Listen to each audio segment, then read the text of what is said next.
eventually reaching what appeared to be some sort of receiving distribution node in a slaving network. The interrogation didn't go very productively, and you eventually stripped and bound the man inside of his own slaving cage. You found people being held, cut them free. Hayes, you gonna join us? No. This is Here Hayes. Are it you is. gonna join us? Yes. You wanna Definitely do it? not. I have like a 7-hour drive today. Oh. That sucks. I'll Yeah, do could all be the worse. thinking for you. You can play. You just need to roll funny shaped dice. Nah, I'm probably gonna sleep. This is fair. Hayes will get on though. But the interrogation pointed to Redlin. The road to Redlin was long. Weeks of river country gave way to marshy roads, fishing towns, and lake settlements. And eventually the enormous inland reach of Lake Lacos. Along the way, you pass through the dead city of Vel Avaran, a ruin stripped by generations of scavenging. After a few days of searching, you did manage to find an immovable rod hidden in an old sealed chamber. Eventually, you reached Redlin, a city with 500,000 people wrapped around a great horseshoe bay. The west groaned under freight and fish and crane, the east being a little nicer. Markets, shrines, and bathhouses. In Redlin, you try to turn the slaver's own system against them, put the captured slaver in his own cage and at the drop point, and waited and watched. And it almost backfired when a drunken halfling stumbled into the alley and found the man, fled with his fear intact and life around. And eventually, a guard patrol found the man, freed him, brought him to somewhere for interrogation. And it seemed like the interrogation indicated your descriptions as the slavers.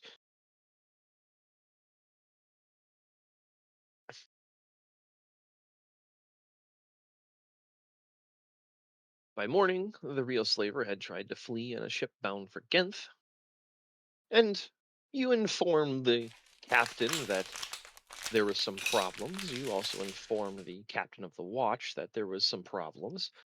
And from opposite ends of the problem, the slaver was found, thrown overboard, and taken in by the guard.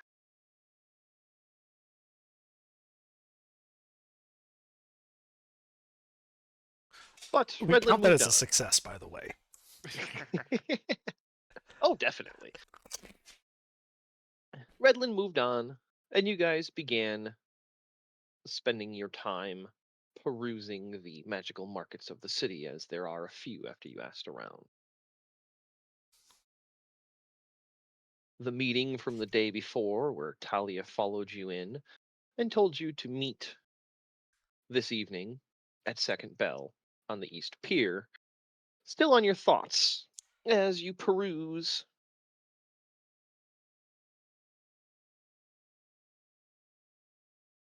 I forgot what I named the shop.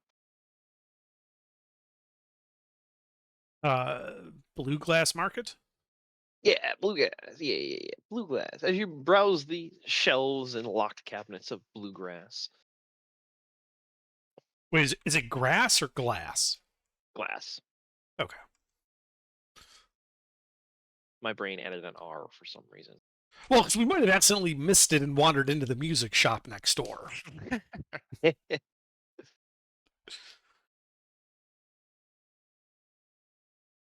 But yeah,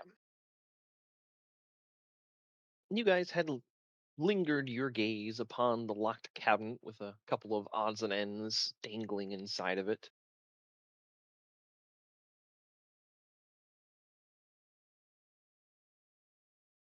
And the shopkeeper notices.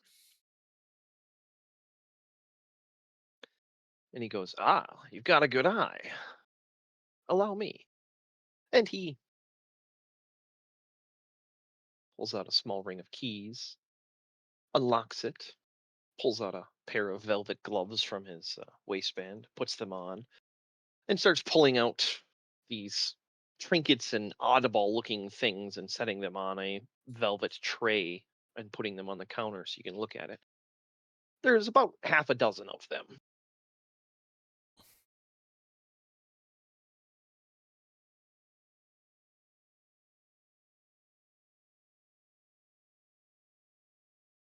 And so these are just like random objects. There's no common theme between them. Yeah, so from what you're looking at, hang on, let me get my list of visual description for these thingies, which is... I don't need that open, I don't need that open, I don't need that open.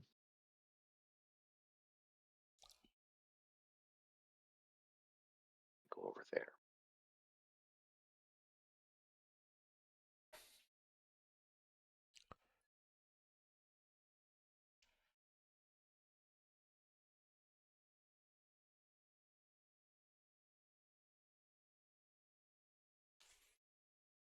So 3 of them in particular actually stand out to you. The rest of them, like, they don't actually have any sort of magic to them.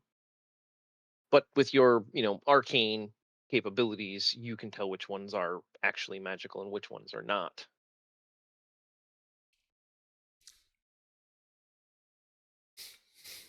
One is I have the list in one spot and the descriptions in another, so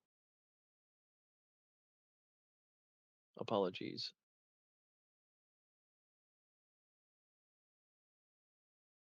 A short loop of cord that has been tied into a hard square knot. Looks stiff, old salt. Rope is dark with pitch and seawater. You can see the crystals of salt caught between some of the strands. It looks wet, and if you touch it, it feels wet, but your finger comes away dry.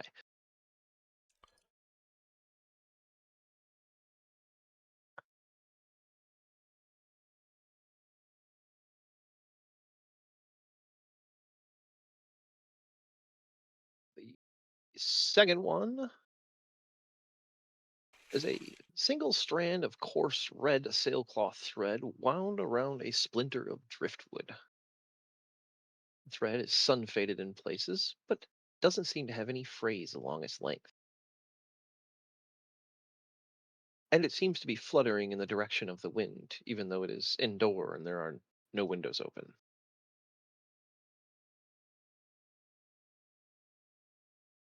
And the last one.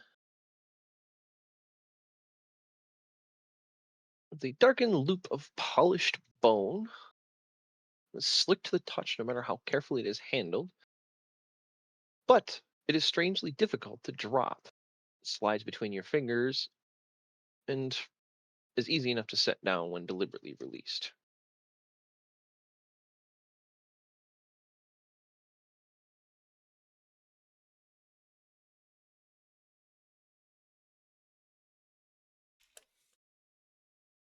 From what I understand, these are minor charms, mostly sailors' luck and road insurance. Not grand enchantments, obviously, but not toys either. I don't keep toys in a locked case.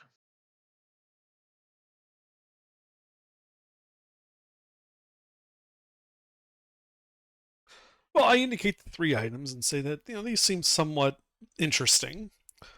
And as long as you're still game, I'll do my identify ritual on these 3 items to determine what they do and if I'm interested in purchasing them. All right. Well, I sell them for 500 apiece, everything in the case. And he kind of just gestures at all of the items, including the ones that clearly don't do anything. Yeah. I nod and begin my rituals. All right.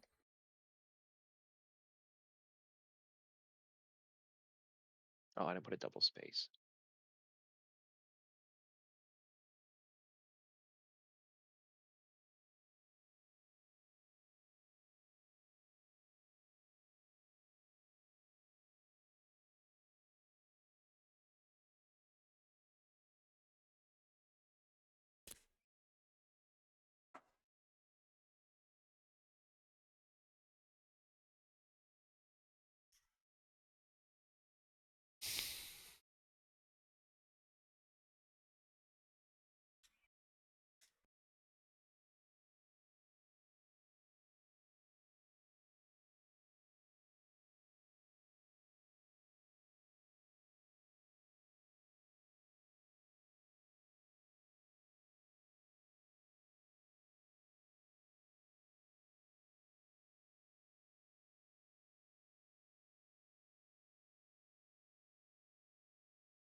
I think I got the language pretty much uniform. I am still working on the rarities for these things because they're kind of an odd niche for actual rarity consideration.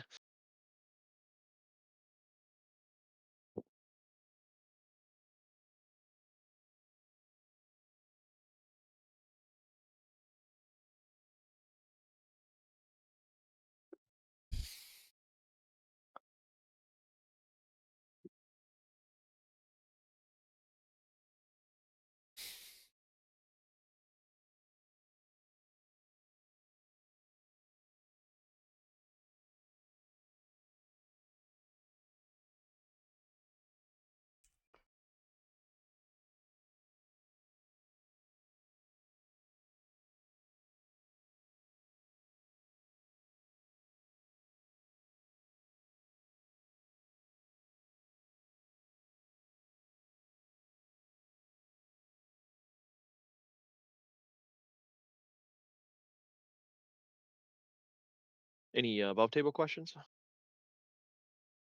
Until I actually see it, I can't really say.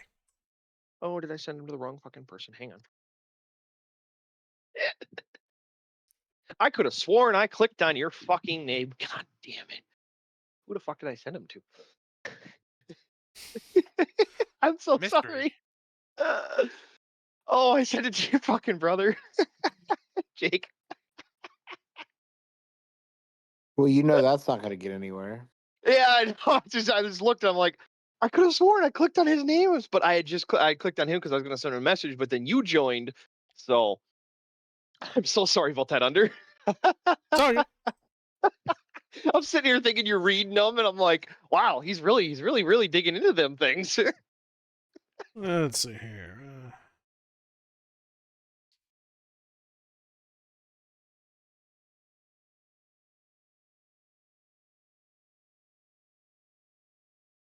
Oh, that seems rather handy for a certain member of our party.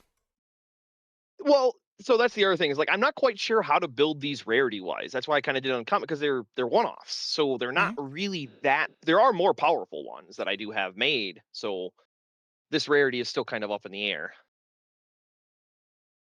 Like the slippery one might be better off as rare because that's pretty damn powerful.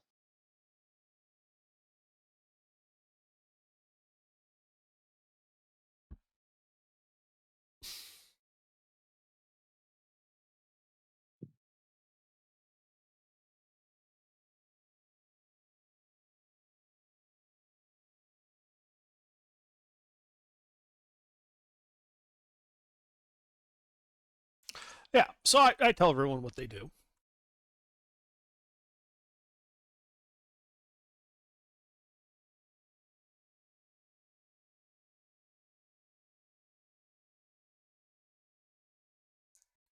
Frankly, I think those first two would go great with Samuel. It just makes our tank more unstoppable.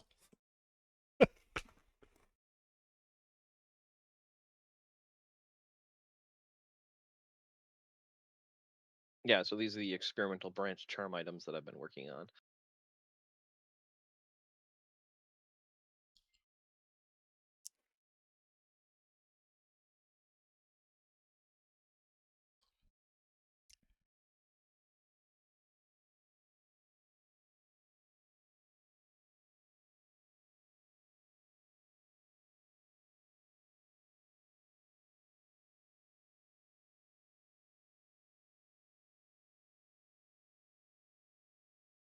Yeah, I mean they're interesting. The first two though, that red sail and the eel slick, I think we put that on the paladin, then we don't have to worry about him being like grappled or stuck to something. Hmm. Yeah. The only actual rules language question I have is the Sultai knot when you would be. So the intention is it counters the trigger. Is that correct wording for that?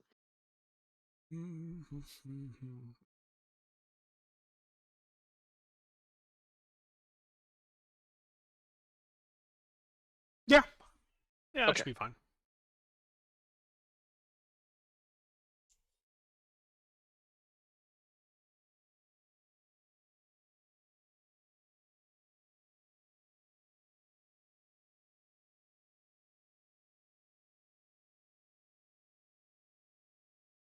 That would really be a shitty charm if you were knocked prone and then you couldn't be knocked prone. Oh no, I'm already knocked prone. Well, this thing's fucking useless. Until the start of your next turn when you could stand up anyway. Exactly. Yeah. It has its own built-in curse. It does nothing. No, it's when you get knocked I prone. mean, the it's moved like you're- against your will would still be beneficial. Like if somebody was trying to drag you, you couldn't be dragged.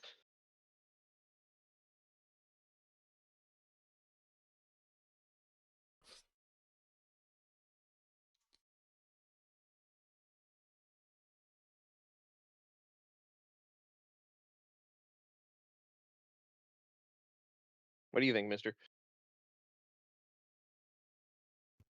I don't. What are we talking about?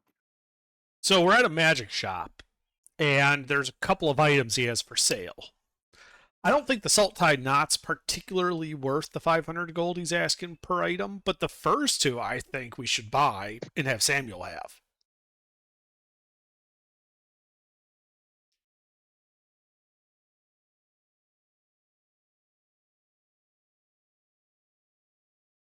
Ooh. That first one is yeah. Mm-hmm. That first one's really good.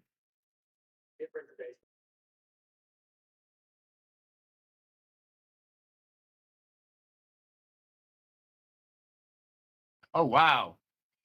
The second one. Oh wow. Yeah, let's how much you want for both of these? He What's was the he, discussion? he Less wanted than 1% of your GDP. yeah he wanted 500 gold per item, and we have something like 100,000 gold laying around. Yeah. What is the debate here? I mean, Well, yes. well, we were just confirming because it is your character that you actually were wanting these. Definitely the first two. I mean, yeah, definitely the first two. I mean, re-roll on deck save. That's Mhm. that I dump decks. That's a I know. godsend. You With know? advantage, with plus D6. That's why I want you to have it, 'cause you're our tank. If you get taken out by a deck save, that's bad for us. Very Yeah. bad. So yeah, I think we'll buy those first two. Just giving the guy, Alright. 100 platinum pieces. And yeah, I'll just hand those off to Samuel right away. So, Mr. Make sure you Yeah, add those to your sheet. Yeah, they like magic items. Do they have to attune to them or no? Nope, there's no attunement. They just have to be on your person, and actually your magic item will accommodate them. Your sword that changes shape that you have turned into a scythe right now. Yes, yes. When you hold them near it, it will make loops and hang on to them for you. Oh, cool. That's.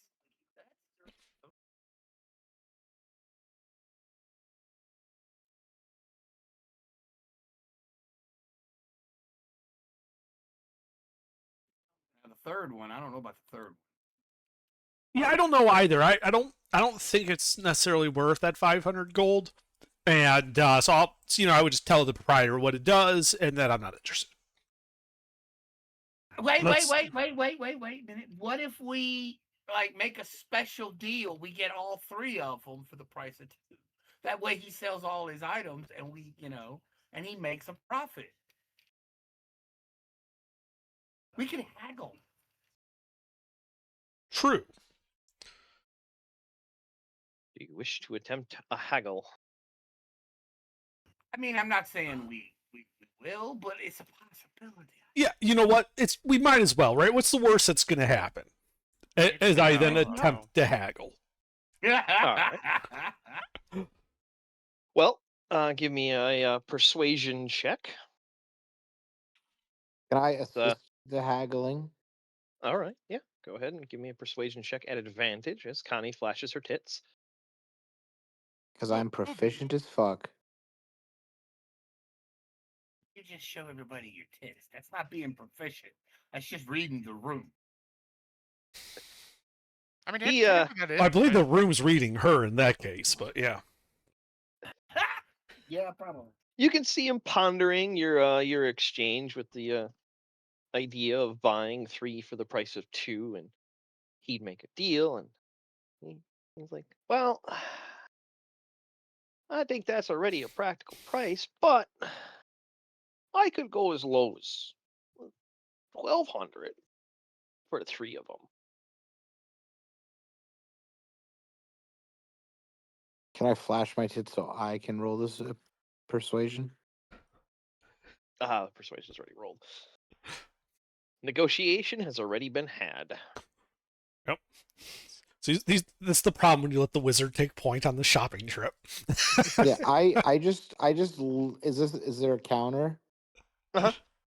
I just slide my elbows down the counter a little bit.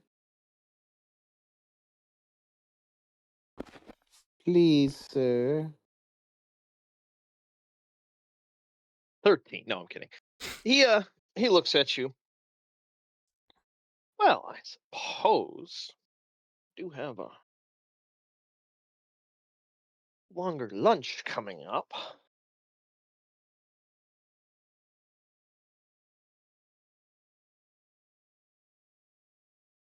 I could do 1,000 for some pleasant company.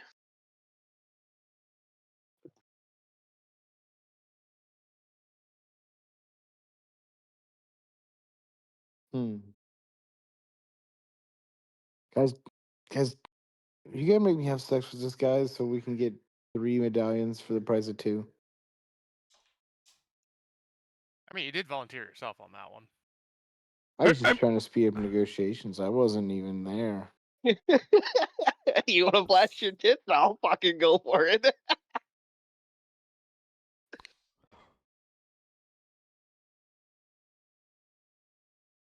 I mean, Alar's used to your antics, so he'll just shrug and accept it.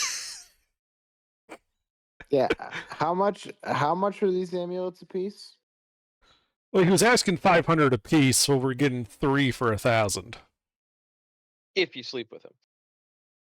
Otherwise, he did counter with 12, so 400 apiece. Because I don't want to sleep with someone else. Connie's getting a little tired of her antics.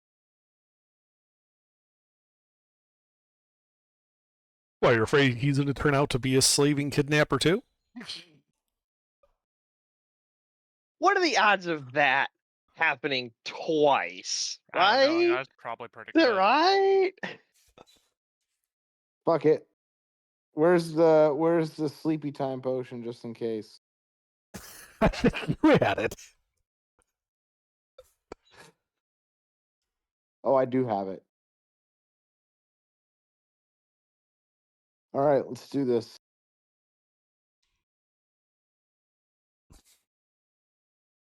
Well, in that case, well, show you Wait, to my quick, room. Mm. quick,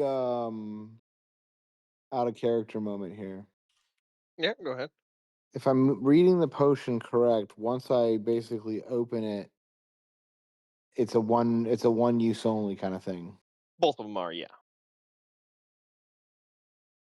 So like if I put a drop on like a piece of clothing or something, the whole thing is gone. Yes. Okay. So if I'm understanding, you're intending to use it to knock him out. If things get dicey. All right. Well, go ahead and roll insight to determine if you feel like things are getting dicey. As the exchange is had, the party begins moving on their way as there is nothing left to loot from this shop. And Connie accompanies the shopkeeper upstairs as you guys walk outside and he flips the sign to closed. He seems lonely. He doesn't seem like a slaver. All right. But yes, go ahead and roll performance. I'm good. Please.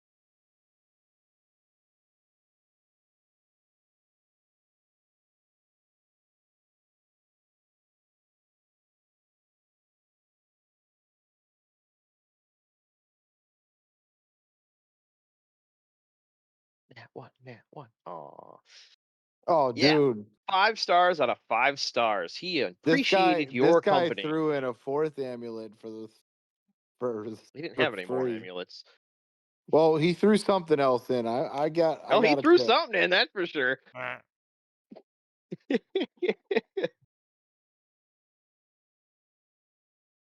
No, you performed well I think he should for roll a the existing performance check exchange. too. I want to see how good is his performance. He's a lonely shopkeeper. His Roll a performance is performance. nope. He's a lonely shopkeeper. I can already tell you he did not perform well. See. He is not a sex savant like you. He was a paying customer. Nice. So what did I get for free? A charm.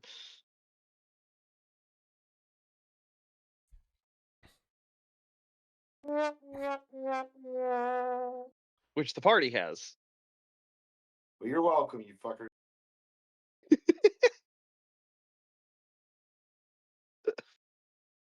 But yeah,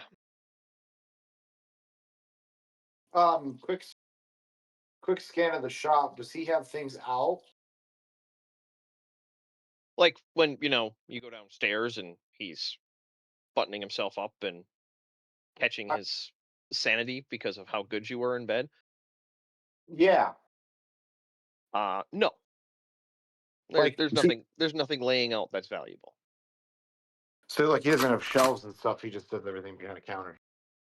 Well, he has most things locked in like cabinets and stuff like that, but even like the stuff that he has locked in cabinets, you're looking at it like, this is worthless junk. Let's see.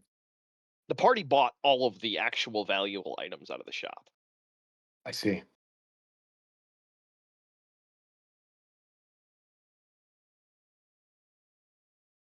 So you rejoin the party outside.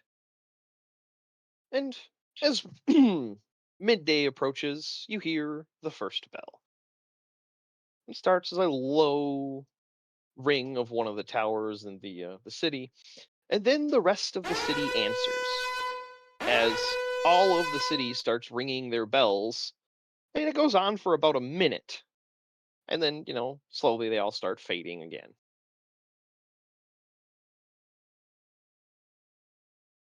Wasn't the meeting at 6 bells? Second bell. Second bell. Right? Yeah, which you guys know from having traveled the world a little bit. In Redland, first bell is lunch, second bell is basically close of shop and dinner hour.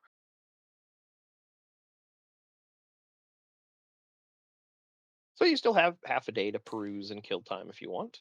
Can you guys hear me? Yes. Sounds good. Perfect. Well, we got our shopping done unless we need anything else. Uh, there was something. Did.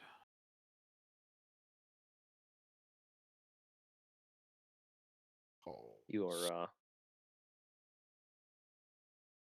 Connie does have something. Connie's got this fat ass. What does Connie have? You have those forged documents. Oh, the one with all the wood. Well, we already know you got wood. What else do you got? Well, she collects wood. Oh yeah. I just want the money that the wood is worth. Mm-hmm. Can I do that here? Well, the problem is that those documents aren't actual ownership. That doesn't mean you, with those documents, can take the value of the wood. They just say another company owns the wood. But I own the contract. No. You are holding a contract. You do not own it.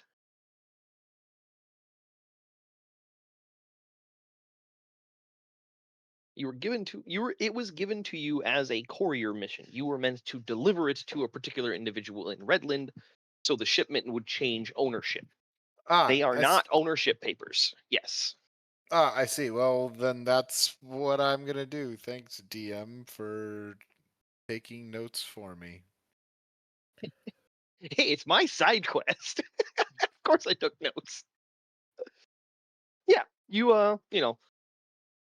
open the documents and peruse through them, and you know which warehouse you need to go to. It's over on the west side of town where you guys were originally when you dropped the slave off, kind of in that neck of the woods. Yeah. Do you guys accompany Connie, or do you let her go off on her own? I'm gonna accompany her. Oh, you don't trust me? Does she That's all tell right. us about what she's doing, or does she just start wandering She off? starts wandering off. Oh, but then no. I'd probably be too busy, oogling the magic items with Alar. No, I'm being serious. Fine. Does Connie, want us to come? I got this. Don't worry about it. All right. Well, Sure. Yeah, if you guys got stuff to do, go ahead. Well, there are the two other magic shops. All right. Well, you guys go magic shop, and I'll skip down the road. okay. So that was the middle of the road shop. There was also the high end and the low end shop. Do we want to hit the high end shop? Oh, Yeah. before I leave though, Michael, if there's anything good, useful magic things, we have the conversation, and I support everything that you do. Okay. Everything he does? Everything. Meaning, I just want to be able to have a say on the magic things while I'm on the other side of the city. Well, yeah, I was like, yeah, you currently are on the east side of the city right now, and the other higher end magic shop is on the east side as well. The lower end is on the west side, the lesser visited.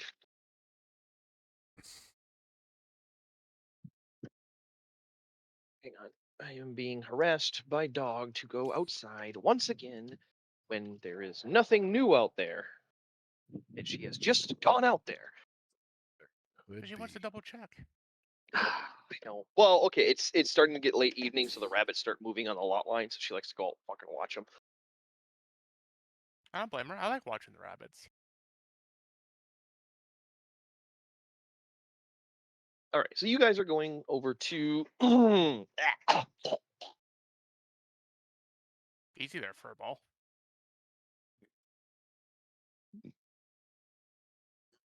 The Argent Seal. Argent? So these are single-use items. These three. Yes, they're self-triggering though. You don't need to spend anything for them to go off. Okay. Just the circumstance needs to be happening for them to trigger. So you don't need to spend a reaction or anything for them to trigger. They trigger on their own. That's the only that's the biggest downside of them is like you can't decide even after you roll for it to not trigger. It triggers.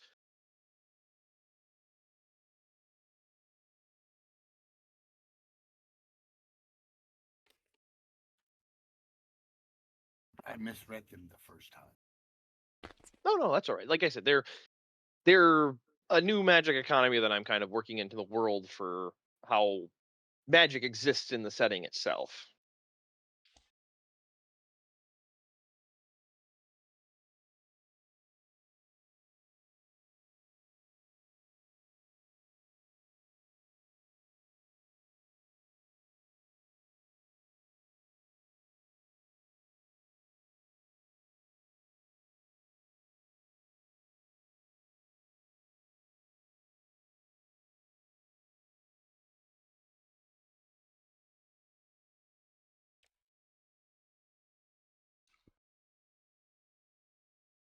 All right. So yeah, Connie fucks off. It was never seen or heard from again.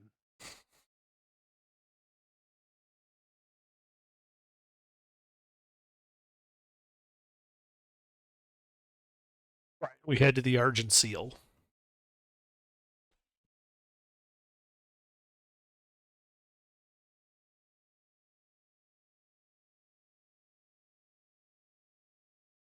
Yeah, so you make your way there. They like an apartment, but there is a nice lacquered sign with calligraphy carved into it. The Argent Seal. On one side is a scroll. On the other is a looks like a wand, maybe a pen. You'd guess wand.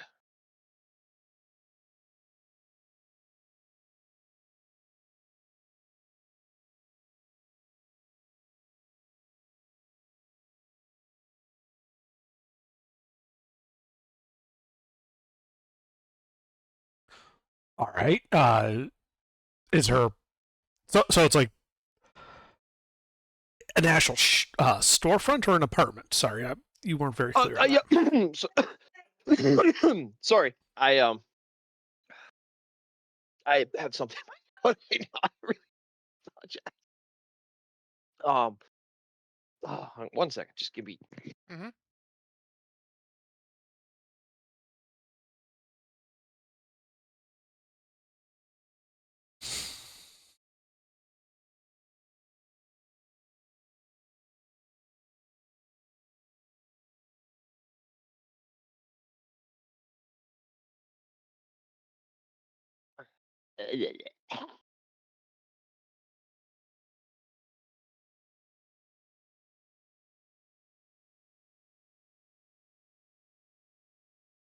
The directions that you get, kind of asking around, takes you further west, or I'm sorry, further east, and then up to a kind of nicer part of town even more. There's high walls, small gardens, things like that. And you find a sort of townhouse apartment kind of building. And on the front is this lacquered sign. But from all of the surrounding, it is, just another house in this row. You don't see many other signs or anything like that. Most of it looks like residence, but this particular shop has, a sign on the front, no windows or anything like that. And there's a little drawstring on the hinge side of the door. I pull the string. From inside, you could hear what sounds like like a chime going off, but more melody and longer notes and things like that. It goes on for quite a bit. Yeah, but the door didn't explode, so I'm counting that one as a plus. Yeah, that's a win. Then the door explodes. No, no. No, the door opens, and inside you can see a drow. Ah, good morrow to you. He looks you guys up and down. I would presume you have not stopped by for tea. No, we have heard that the Argent Seal is a premier magic shop here in town, and we simply came to see what you had to offer. Ah, well, come in. Although I will forewarn you, I currently do not have anything in stock for sale. But if you have items of interest, I may purchase them from you.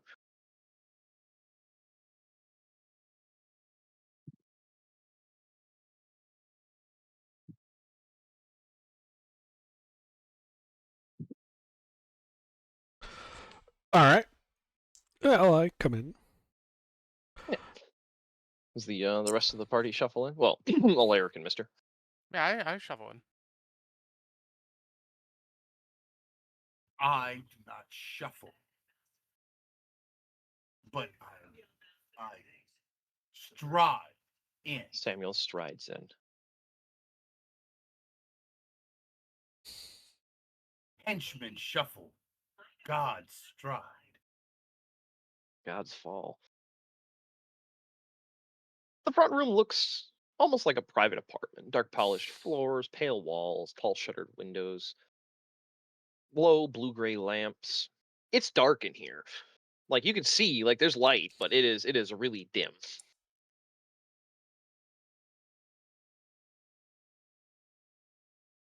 Well, it's a good thing I have dark Lacquer vision. I think Alaric's the only one squinting. Oh, yeah, Yeah. Mister's half squinting. Fucking He can see Terminator good over with his here. one eye. The lacquer table sits near the center of the room, and there's chairs around it. I have no depth perception. Against one wall is a row of what looks like filing cabinet drawers. And if you glance at them, there's 4 drawers, and they're just A through Z.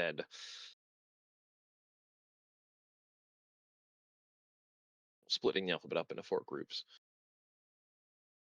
Against the other wall is a painting of Lake Lacos at night, black water and silver moonlines.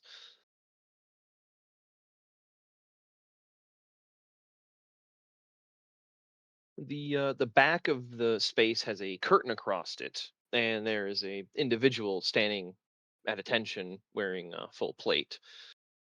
You could tell there's a person in it because it's moving and breathing, but they're holding themselves incredibly still. I mean, it makes sense. If I was routinely dealing with adventurers, I'd have, muscle, with me when I'm meeting with them too. And he introduces himself. Pronounce it however you feel like.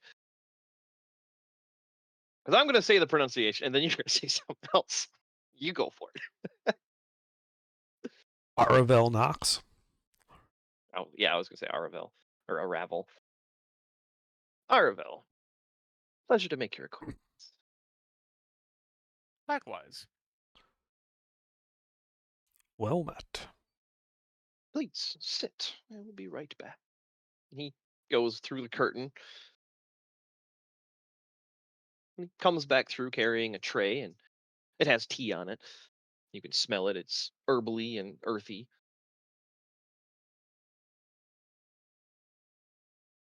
A good hearty tea. And he sits down at the single chair. There's a couch along one side and a chair opposite of the table from him. Nice padded cushions, comfy chairs.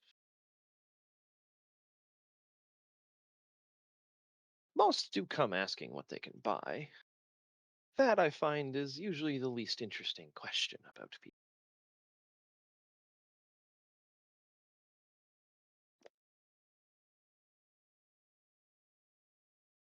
Oh, and what do you find is the most interesting question about people? What is it you truly seek? The Holy Grail. I had one of those Hmm. 5 summers ago. I sold it to some noble from Brindar. He said he's going to put it on a shelf. Pompous ass. Always a Paid waste. 100,000 for it. I only bought it for 40. Well, that is the nature of the business. Indeed. As for what I seek, I suppose you could say I seek immortality. Ah. It is truly a gift and a curse to live as long as one might want to live. Myself have lived 3 centuries. Seen a new calendar, though I've never seen a king fall.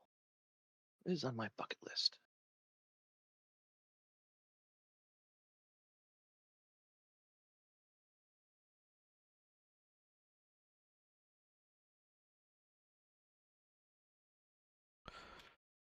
Well, that being said, you said you did not have anything to sell at the moment. I unfortunately am lacking inventory. However, I do feel you may have things I might put on my shelves that you no longer find interesting. Perhaps. And I pull out a ring. Ooh, which ring are you selling him? The Ring of Fire Shield. Ah, yeah. He looks at it. Do you mind? He, holds a hand out.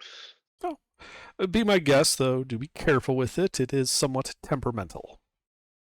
Ah. And he starts casting Identify.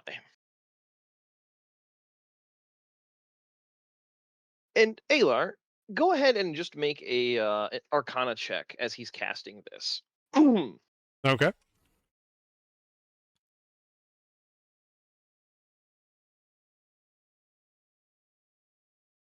Yeah, it just seems a little off, but maybe he was using another language for a lot of the root. You couldn't quite tell, but it just didn't quite seem like how you normally would do Identify. Very interesting. Very interesting.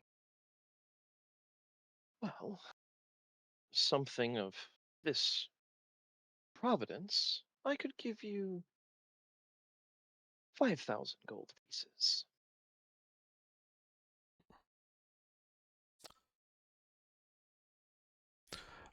I was thinking more along the lines of 10.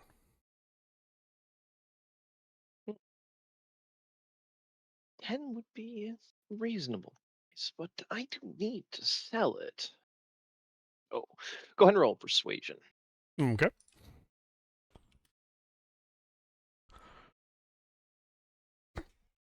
The most I could do is 5.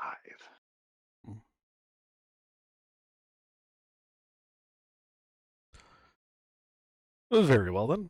5. He just looks at the guard behind him and he nods. The guard disappears through the curtain. Well, this is quite an interesting little trinket. May I ask where you came across it? It has strong roots. We came across it in a small village that was suffering under the rule of a devil, from what I recall. Or is it a demon in your world? Devil. Okay. Devils She's and the demons both devil. exist. We burned Devils. her and her yeah. cultists where she stood. Yes, and this was among the items we recovered from the incident. Ah, very, very interesting. Yes, we did burn her and her cultists. As I remember. all of my centuries, I have not really come across many devil-touched objects. This one is very peculiar. Are you aware of the underlying bits on it? The bit involving, I forget the name of the god, but that god where it tries to suck the soul out? Yes, it is bound to one of the malevolent. Yes. I forget which particular one, though. I think it'd be faster for me to find the magic item. Hang on. Yeah.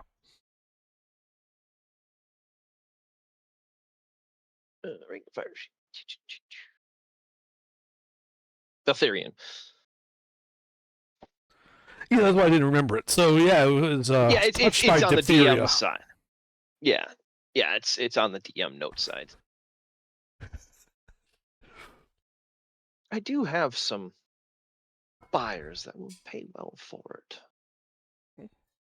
The fact that you are so honest and forthcoming, I will give you another something in exchange.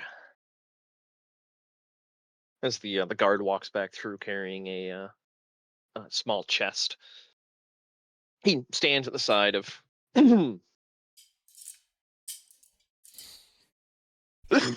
Arvel, and Arvel opens a chest and he pulls out. Do you have any prints in currency?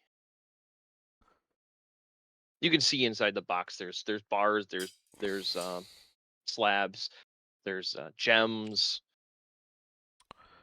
Oh, I think just taking it in straight specie is fine. He pulls out a bar and hands it to you. Mhm. Go 5,000. But I can tell you, I did hear a story. Mind you, this was a long time ago. But in the desert on Flazela,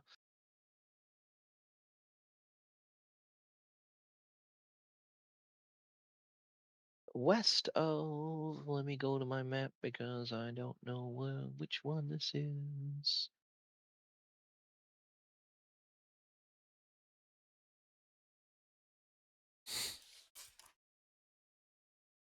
Oh, he would, for like your guys' direct understanding, because Brindar is large and well known, he'd say north of Brindar, amongst the Saranthin, did hear there is a demon there that carries a blade that can end a life, no matter how it cuts. If you're ever in that area, if you're interested in finding odd and cursed things, that would be one I would pay dearly for. Indeed, a demonic anathema, huh?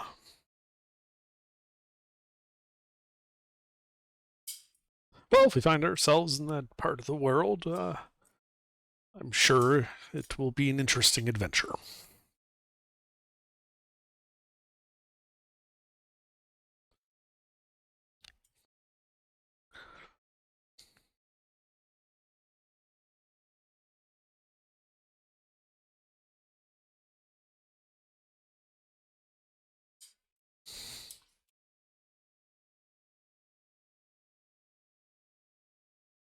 Yes, though I will warn you, be careful with demons.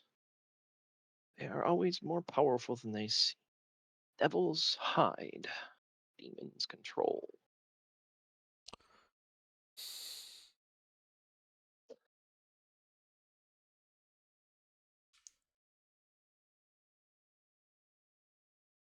And he just takes the ring and drops it in the box where he got the money from, closes the lid, and just tilts his head, and the guard disappears behind the curtain again.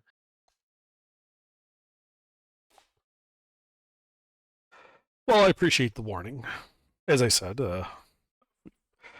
well, we would have to see it for ourselves to judge the true risk, but the information is, of course, always appreciated. Though I'm curious about that identification spell you cast. It's different than the one I use. I was wondering, perhaps, being an arcane scholar myself, if you'd be willing to tell me about it. Well, that is a specialty of my blood. I can tell if something is cursed with that particular spell and binding, but unfortunately it is not really a transferable skill. It is only because I have the blood of night that I can see it. I can, if you want, give you a copy to see if it works for you, but I cannot make promises that are unkeepable. Oh, I would definitely like to see the spell, yes. And the fact that it's no promises is well understood. Yeah, absolutely.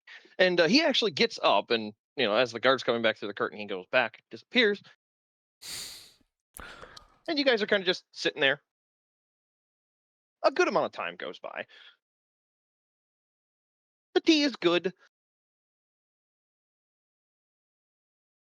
and then he comes back, and he has a scroll rolled up in his hand, and he goes, "This should do." And he hands it to you, free of charge. It's mostly useless to anybody other than a drow that I know of. Yeah. Well, still, even if it is only academic, it is interesting and good to know. Well, I suppose there is a way we could test it. Um, your scribe wizards, you can copy things into your spellbook quickly, right? Yes. Yeah. So Let's see. he identifies that you're a scribe wizard. He just calls you out on it, and he says you can put that in your book quite quickly, can't you? Yes, it takes me 2 minutes per spell level. So if it's still only level 1 like normal identify. It's a specialized identify. It's level 1. Okay. Then it will literally take me 2 minutes to scribe this into my spellbook. All right. Well, in that case, you do that, and I will be right back with that ring because it will work on the ring, or it won't work. And he gets up, and you start xeroxing. I do start xeroxing. I would, however, as I'm going through this, like to use my wizardly knowledge to kind of just analyze the spell that I'm scribing and just make sure I'm not going to blow myself up with this. Yeah, go ahead and give me a Arcana check as you are, sort of poking and prodding at the scroll itself, trying to figure out why it's different, even though, as far as you can tell, on the surface it looks like identify.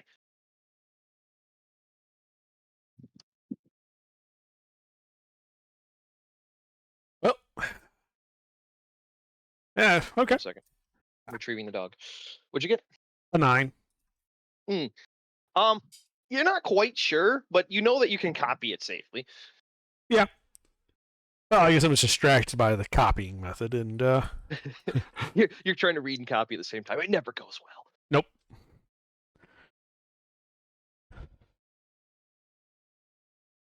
And yeah, I just scribe it into my spellbook.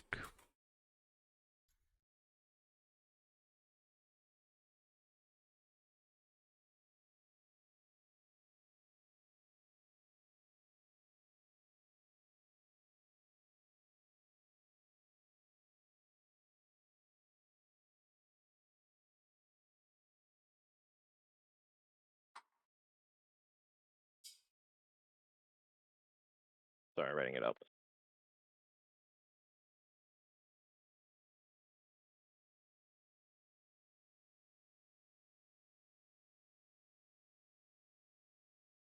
Thing.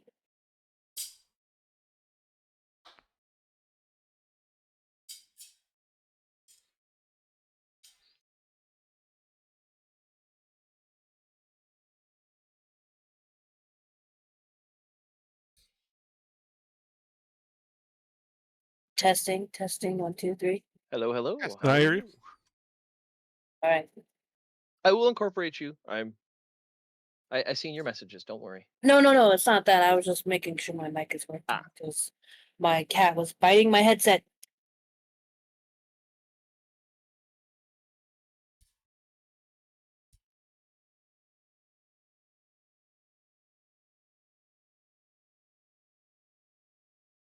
I got distracted with another cat, and before I knew it, she was biting it.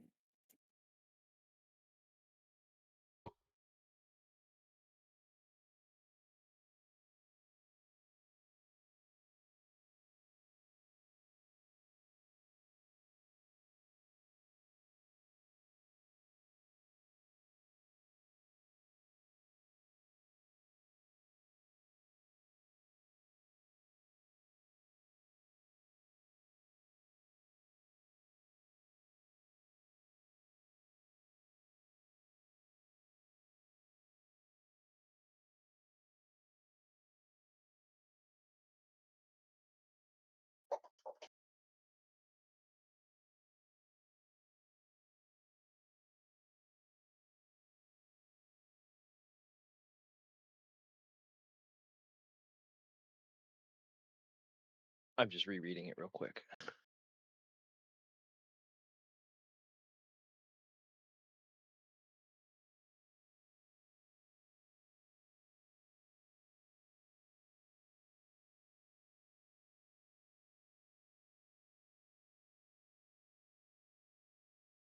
I think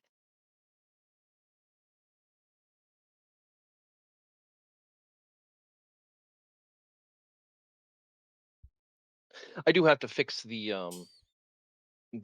conditional for Drow and Chaos Race. So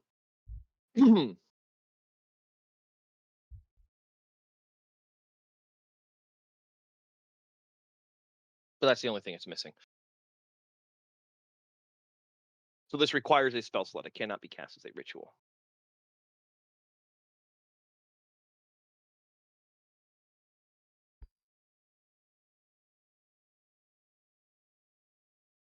Well, still a 10-minute ritual, but you know what I mean. I think, right? Yes. Yeah, we can work on the wording later. I just wrote that up real quick. But yeah, as you finish scribing it, he brings the ring out and holds it out for you to grab. Yeah, I grab it, put it down on the table.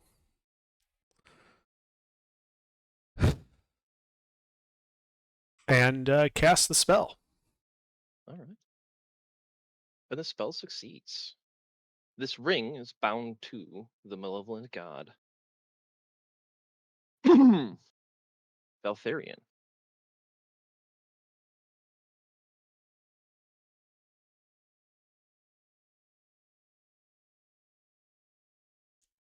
In addition to the other information that you gathered from your normal identify, you learn this ring is cursed with a curse of binding. Ooh, I think you didn't wear it. Oh, it's a good thing I didn't wear it, yes. Mr. Warren. Whoopsie daisy.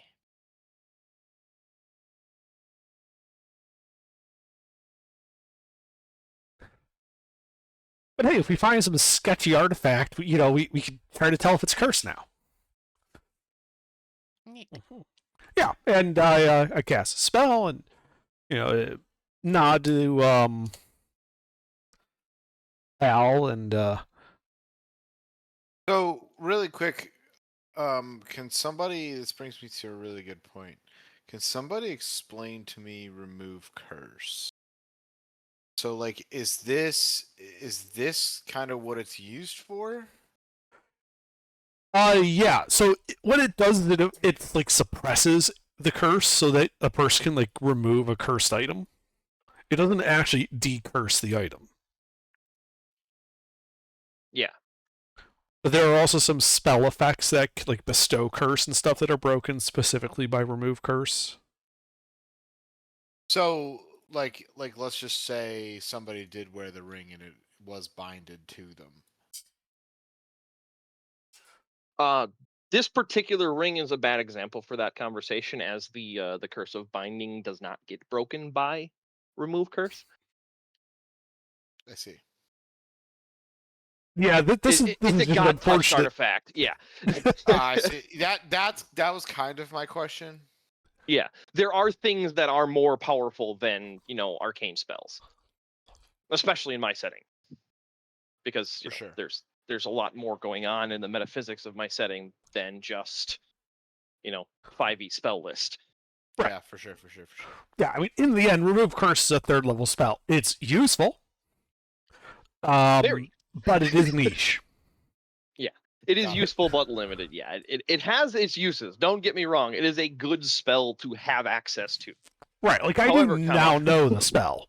I don't normally bother preparing it, but I do have it, so if someone does get cursed with something that, unlike this curse, doesn't just immediately kill them.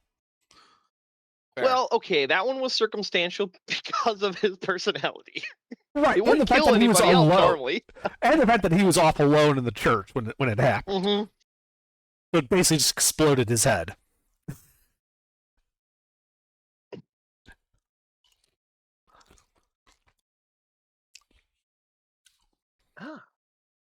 didn't know it worked with tieflings. Oh, very interesting. And I described, how it functioned and how the feedback I got from it, and I asked him, if that's the same type of feedback he was getting, is it functioning the same way for me as it does for him?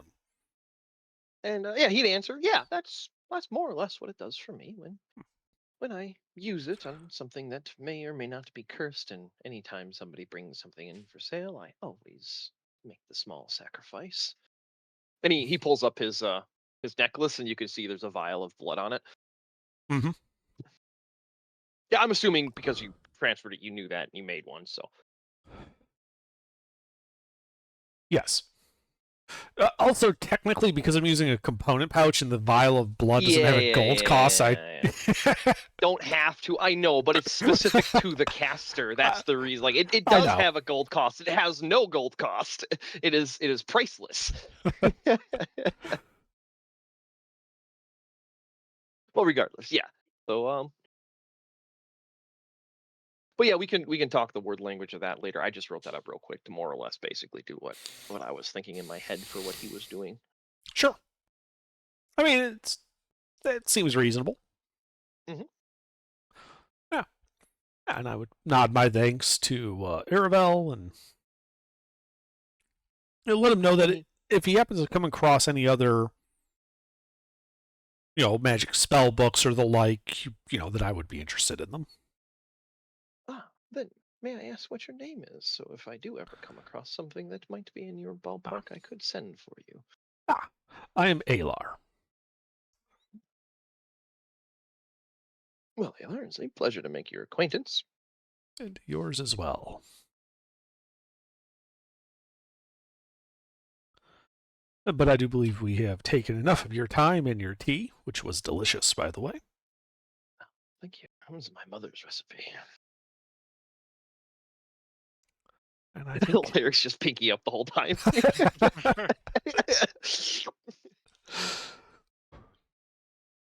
And yeah, then we'll transition there.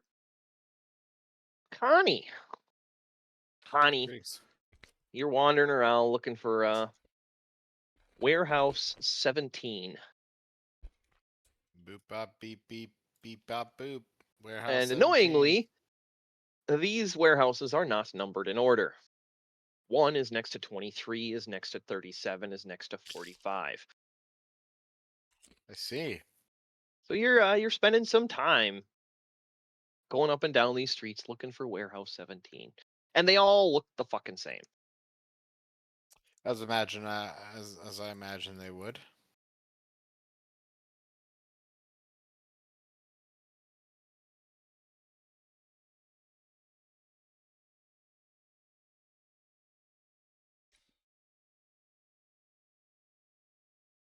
And after about an hour of going up and down all these warehouse rows, you do find warehouse 17, and inside you can see there's big open doors. It's wide open. There's people moving in and out, and inside you can see piles and piles of wares and goods.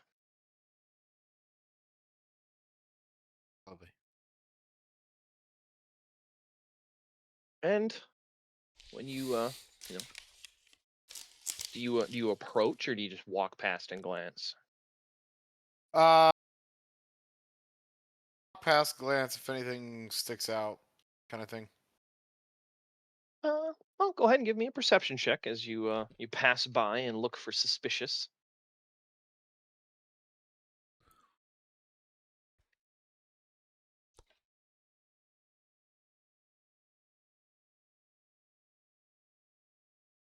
Nothing stands out. It Okay. looks like a warehouse, being a warehouse. Excellent. Well then, Connie just keeps chugging along. I don't see anyone, do I? There's about half a dozen people kind of moving around inside. A couple couriers coming and going. Couple guys with like there's a wagon getting backed in that looks like it's full of crates. I see. But nobody that says Oh, that's the guy I'm looking for.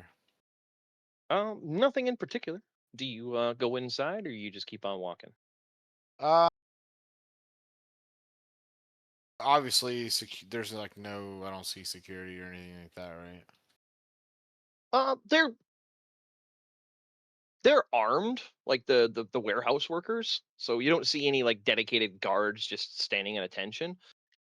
But you do see that most of the warehouse workers are carrying knives and short swords and do look to be well enough to take care of themselves in most fights. You Oh, would okay. not be most fights. Not worried about fucking anyone up. Just. All right, cool. All right. Do you go inside? I do. All right. Yeah. You go inside. And over on the side as you're coming in, you can see there's a like office, two doors with big windows in them. And there's a dwarf sitting on a chair inside, and he looks to be sitting at a desk facing the window and looks up at when you come in, and he immediately gets up and goes through the door and comes out to you. Ah, you're not Naja.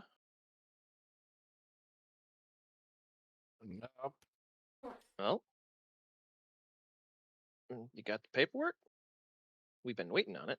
I do, as a matter of fact. And I whip that That's bitch out. excellent.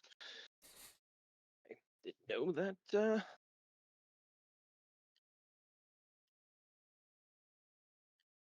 Where the fuck is his name?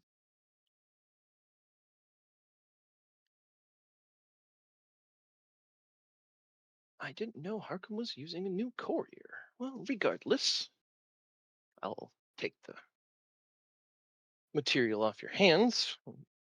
This shipment waiting for it. He's just Yeah. standing there with his hand out. And I'm supposed to give him the paperwork? It would appear he is waiting for it. I thought I just did that. Well, no, he said you're not the usual courier, and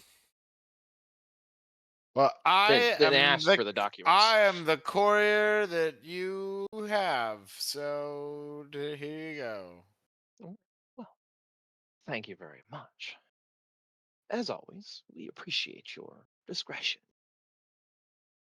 Oh, my discretion.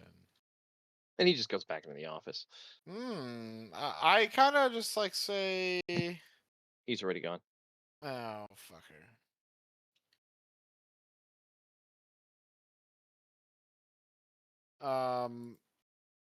Okay. I mean, he's not paying. I mean, does it looks pretty like low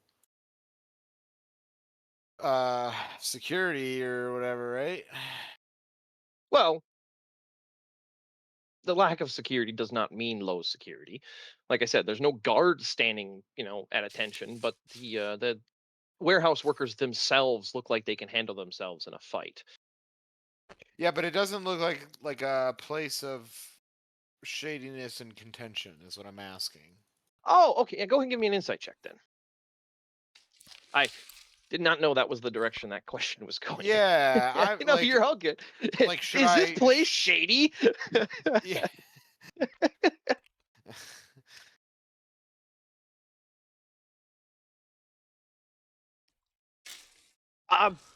It looks like a warehouse to you. It's not really like logistics isn't really your specialty. So as far as you can tell, it's.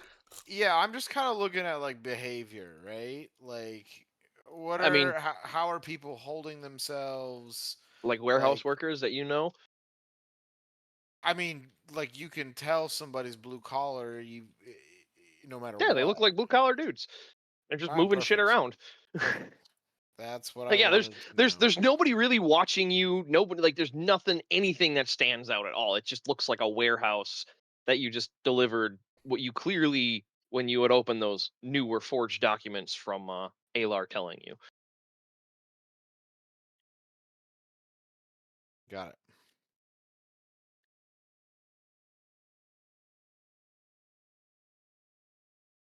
But the party had you guys had discussed meeting up somewhere afterwards, I'm assuming.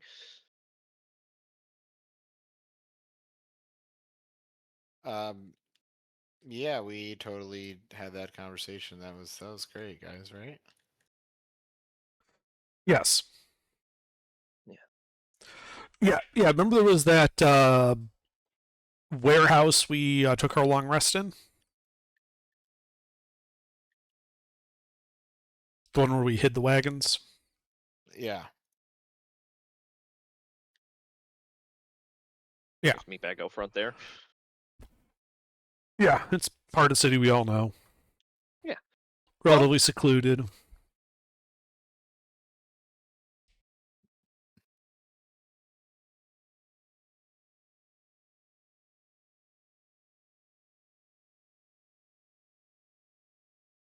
Okay.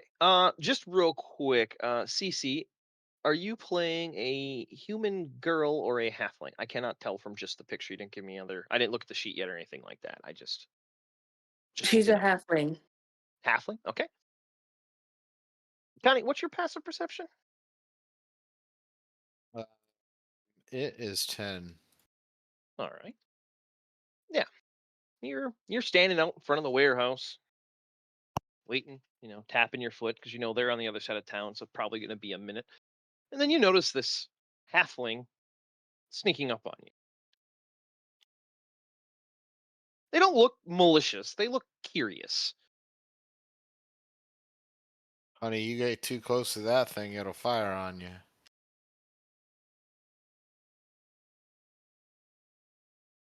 Wait, am I sneaking up on Connie or the Yeah. something You beside him? were attempting to take the coin purse from the Dragonborn, but the Dragonborn just noticed you and called you out. Made a But very they didn't clever seem joke very about mad my about it.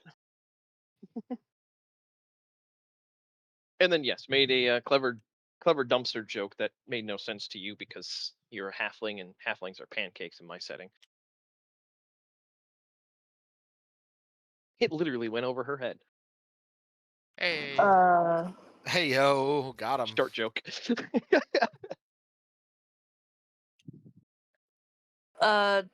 Dot,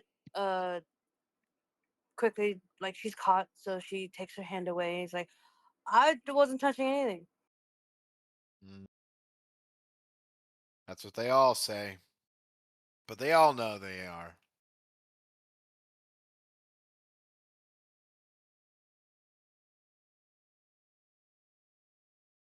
And it's right about there that the circus train rolls up, and the rest of the party is coming in at the tail end of this exchange. Did you say circus train? You have 20 horses, 2 carriages, and a wagon. That means we're an important convoy, not a circus train. Where's your mercenary guards? All important convoys have mercenary guards. We are the guards. I mean, they can attack us if they choose. It will not go well for them. But perception in Right. the setting, anybody important has mercenary guards, regardless of how good they are in a fight.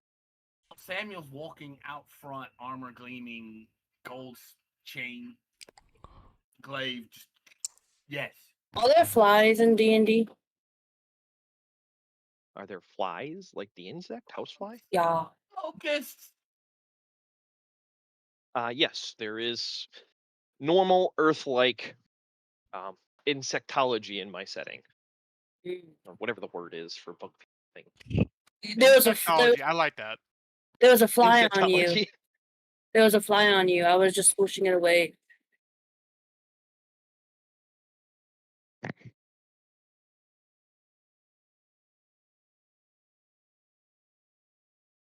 That's what that says to this dragonborn.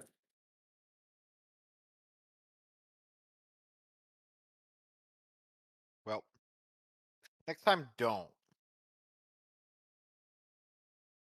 All right, if a fly poops on your coins, don't blame me. Not a problem.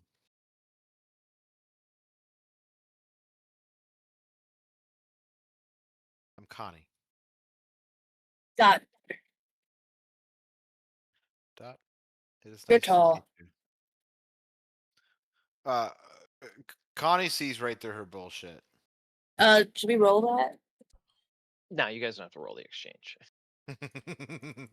Right. I can tell you, Connie does not. Ah.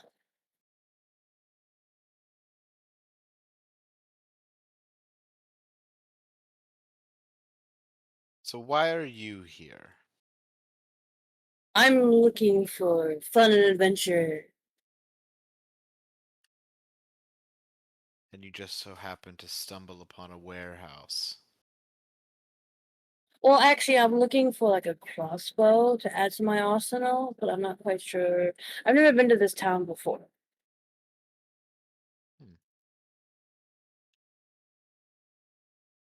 Okay. Well, I'm getting ready to head out. We're in like the middle of the city, right? You're on the west side of the city. It's think of it like a big rectangle with a big water bay in the middle of it from the north. Okay. And we did come up with a meeting place for us. You're correct? standing in it, and the party is all there. Ah. You were waiting for them. She tried to steal your coin purse, then they showed up. Oh wait, so I'm not at the warehouse anymore? Well, you're not at that warehouse. You're at another warehouse. Oh, I thought I was still at that warehouse. No, I said you had gone to the prearranged meeting point, and then this happened. Oh. And if Was I there did- more you wanted to do at the other warehouse? Yeah, I missed that part, but I kind of wanted to. Okay, we can backpedal. I didn't know that you wanted to do more. You asked the blue collar I- question, and Sorry, I just kind of figured I was still at the warehouse. anyway, okay, yeah. Go back to this. Looks like a blue collar warehouse. You haven't met Dot yet. Never mind, Yeah. I'm here. Okay, well Anyway, that makes what's so much your sense because I question? was like, why the fuck is she there? All right, what's your question? Sorry. My question is, just as people like, can I see shipments and stuff coming in? Yeah, like I said, there's a wagon currently being backed in, and it looks like there's about 2 foot by 2 foot crates all piled up on it that are being unloaded and put onto a shelf. Okay. I guess where my head's at is he said thank you for your discretion, and I'm kind of interested to know what I was being discreet about.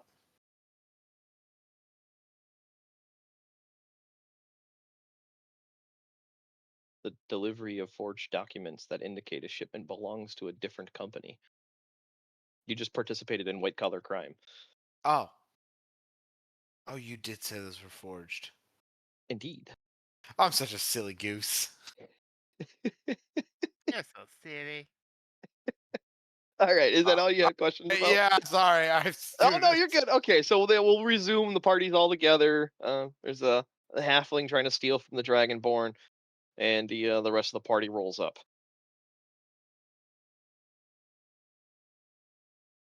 Guys, I found an insect. Oh, Where? who's your friend? The insect. That's a weird name. Hey! Excuse you, my name is Dot. Like I said, the insect.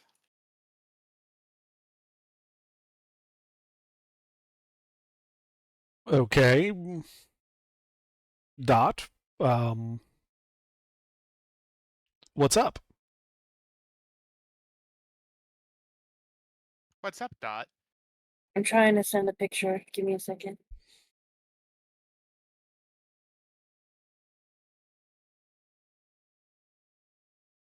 What's up? I'm Dot. I'm looking for fun and adventure. You got any? Yes. One of those.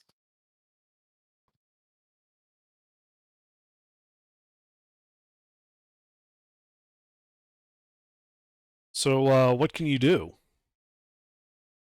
Well, I can lockpick. I can steal stuff. I can stab people. Not very good at the stealing stuff, I might add. Again, bucket. there was a bug on you. I was shooing it away. Hmm.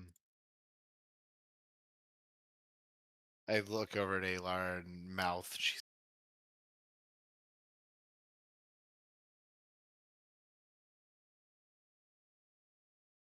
Well, you'd have to promise to stop trying to steal from party members, but I think we could find a use for you. I didn't steal from anybody. I'm still Then mouthing. it should without be easy to voices, make a but- promise, then, right? Yeah, I promise not to steal from anybody in the party that are friendly.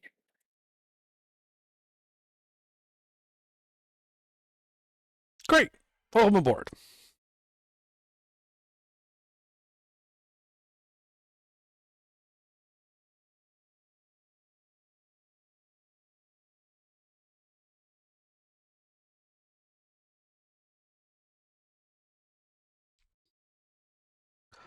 I believe we're just waiting for Second Bell to make a delivery. Is there a way to get a fake what's the word? Does this D&D world have like fake licenses? No, typically there is no like personal identification because it's trade focused. So most of it is like, think company man. You work for XYZ company. Getting fake documents for a fake company to say that you work for XYZ company, that's easy to do. Because there's so many different companies and trade organizations throughout the world that nobody knows every single one of them. So if you wanted some way to identify yourself without actually identifying yourself, that would be the easiest way to do it. Yes. How do I do that? Well, considering you have the criminal background, you can just have those documents. You don't need to do anything special. So if you want to make up a company that you are an emissary for, or a problem solver, or a diplomat, whatever documentation you can think of that you want to claim yourself as ownership to some random company that doesn't exist, you can have.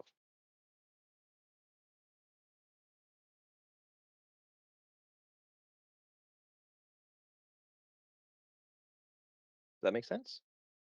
Yes. Okie dokie.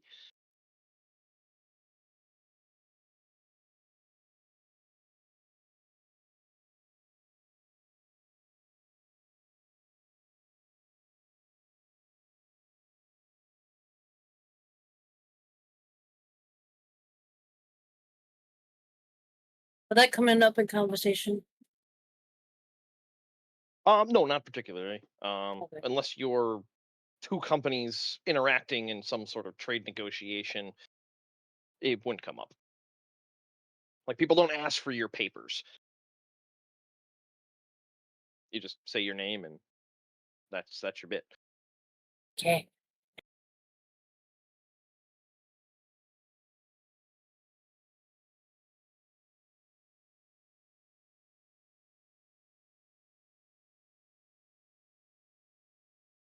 Stay.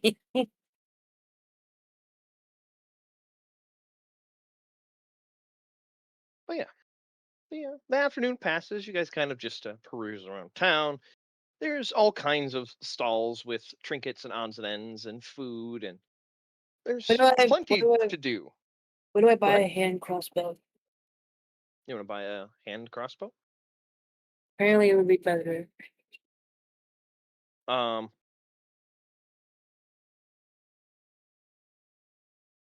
Yeah, you can. You're level 6. You can have a hand crossbow. Oh. Yeah, you came into this party already with gear and things. You're not starting out at level 1. We're gonna keep you there for now, and I'll help you level up your character later. But as for equipment and everything that you're like, I kind of need this. I kind of want this. I should have this. You have whatever is within reason of purchase.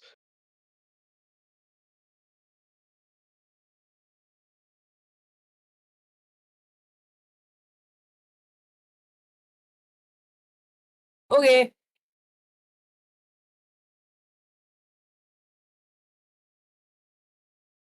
But as you guys are perusing the town, the day begins to change shape around you as the sun begins to set.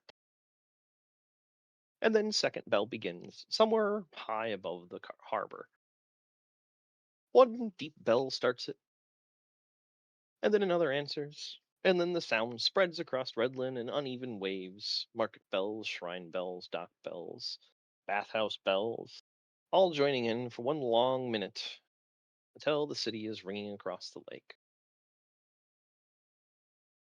Well, that's our cue. I suppose we should go to that warehouse Mm-hmm. to deliver East the Pier. thing to the guy. East Pier. Yeah, the East Pier. You're all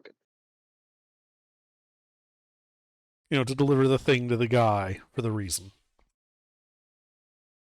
Yes. Deliver the inert magical rock to Levi because he asked you to. Well, he paid us to. Well, he hasn't paid you yet. No, but there was promise of payment.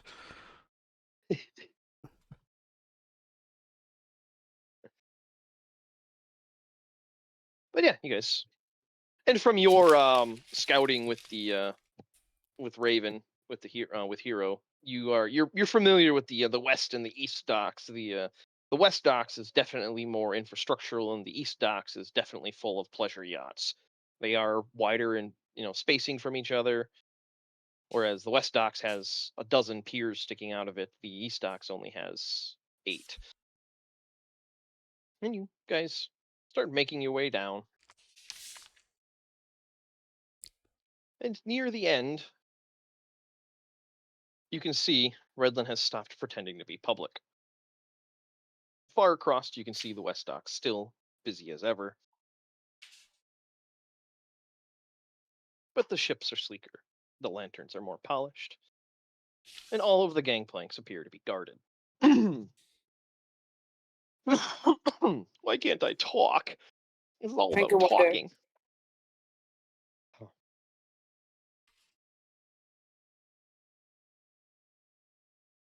What's the second to last pier, as the sun turns the sky gold over the lake, you can see Levi, Tatlin, and Talia standing and apparently waiting for you next to a dark cedar brigantine. Her brownish sails are furled, but you can see the crew on the deck are moving about.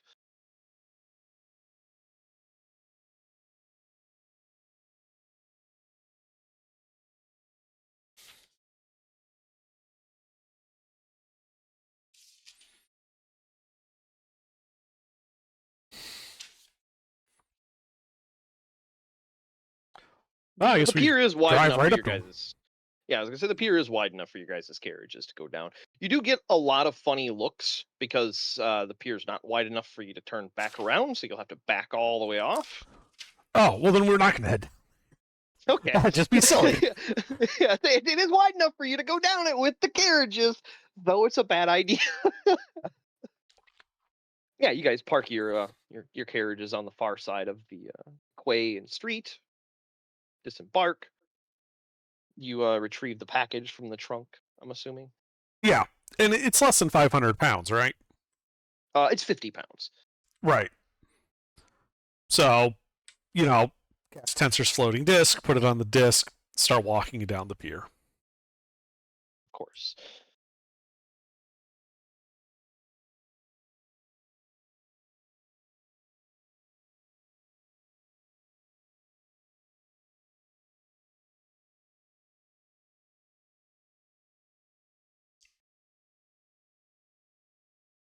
Okay, hang on.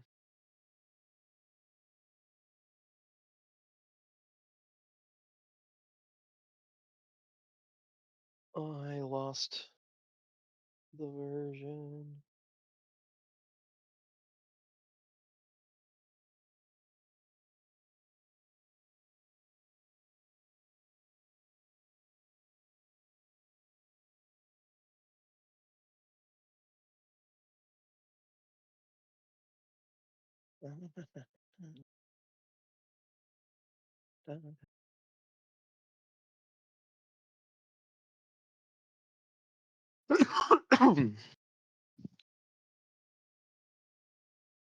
Yeah, sorry.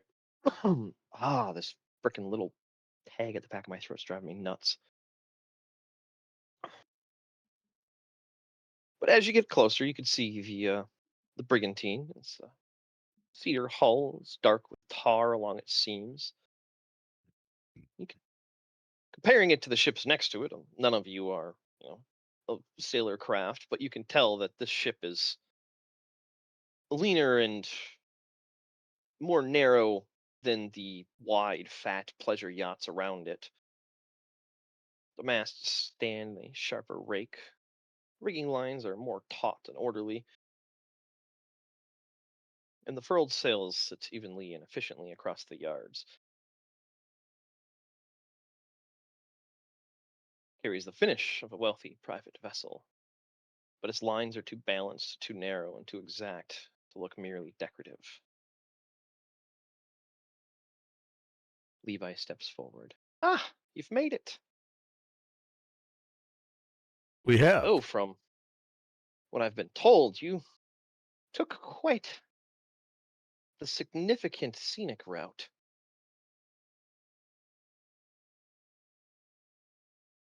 Yes. Bandits and devils and ghosts. Oh my.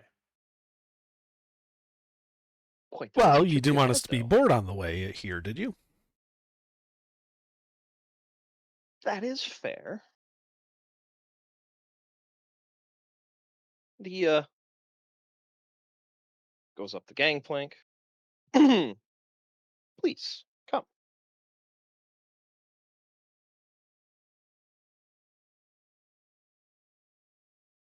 Okay. Oh, I go aboard. The disc just follows me, so I guess the disc comes aboard too with the crate.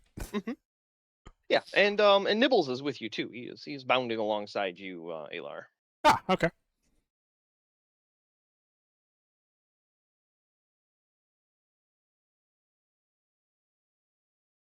Is all of your business in order in the city?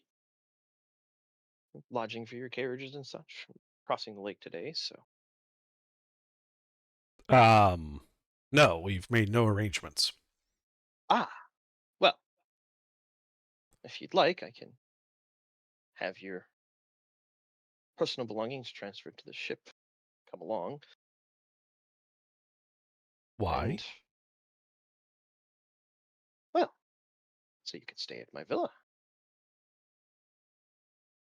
We have much to discuss.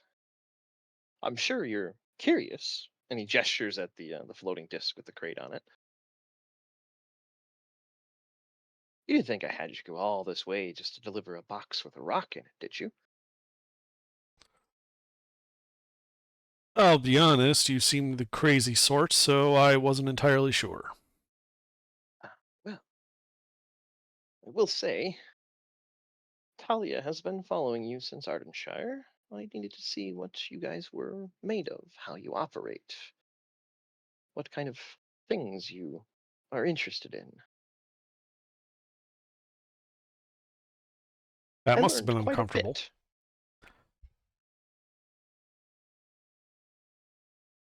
He just raises an eyebrow. And as you guys are coming up the gangplank, Nibbles actually hesitates. He's looking down at the water, looking at the ship, looking at you.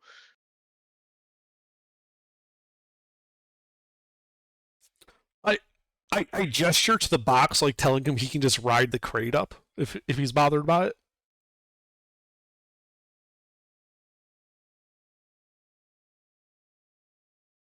Like the disc will support 500 pounds. I assume he weighs less than 450. No, he doesn't. Oh, weighs really? Oh, Yes. okay. He is medium sized right now, but he is in technical terms on the upper end of medium sized. His head is about half the size of a horse's head. Ah, so less dog, is- more small horse. Yeah, more small horse with an incredibly annoying long whip-like tail and really long raked back wings. So like he's looking at the gangplank, like that's not wide enough for me. Like he has to squeeze to go through a normal door. Okay. So, and then as you guys are all kind of standing there, and Levi just looks down at him and then says, very very calmly and draconic, low and smooth, "Come along, little one. It's safe." And Nibbles freezes when he says that. Well, all 6 legs tense. His wings twitch once, then again. His head lifts. His eyes fix on Levi.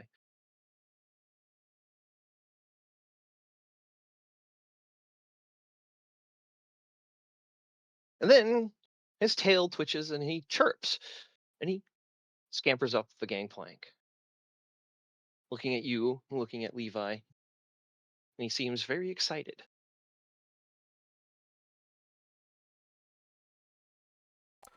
Well, this ought to be interesting.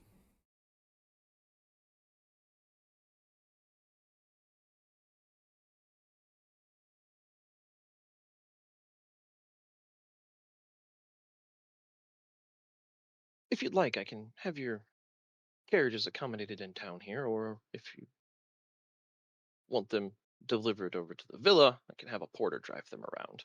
The ship is much quicker. How long is it from here to the villa by land?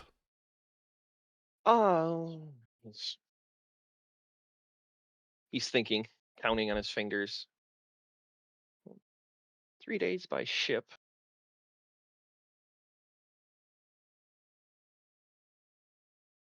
About 8 by land. Okay. Well, yeah, I wouldn't say no to having a porter take them overland towards the villa. We have our own man, Lizar. And yeah, he can drive and manage everything, and your men can help. Well, if there's anything amongst your storage wagon that you want brought on the ship, just inform Georgina here, and she will have some crew go get it. And he gestures at a half elf who is just like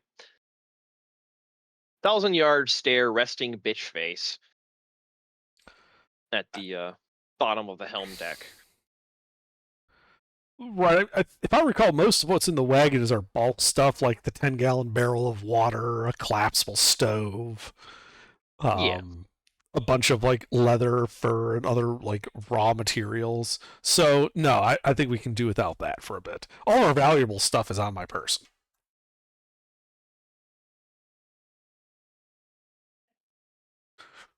Very well. I don't tell them that. I'm telling the party that.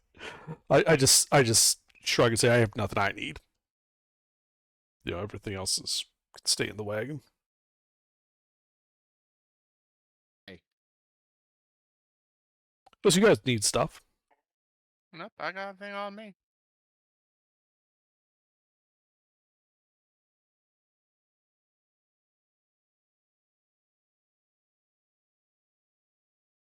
All right. Well, then let's go see this villa of his. All right. Yeah. And he gestures over to the captain. He goes, so this would be Captain Roderick. He's a very good friend of mine.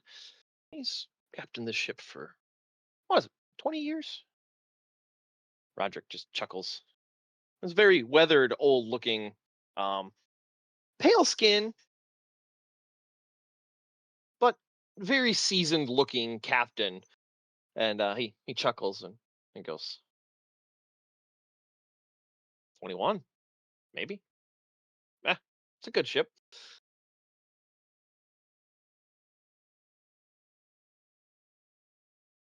Well, with the winds, how long across do you think? He's like, should hold for 3 days. Still faster than anybody else.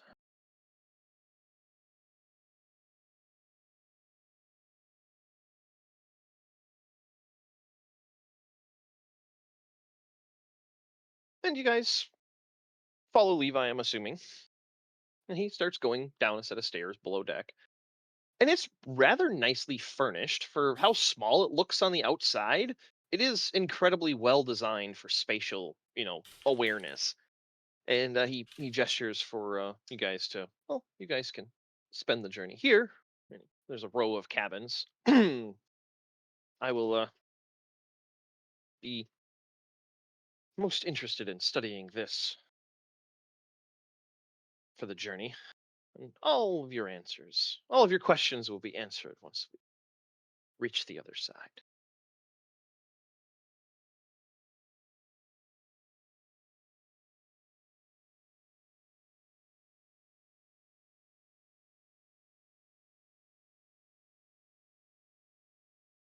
But if you want to explore the ship, just stay out of the way of the sailors, and the vessel is yours to leisure about upon.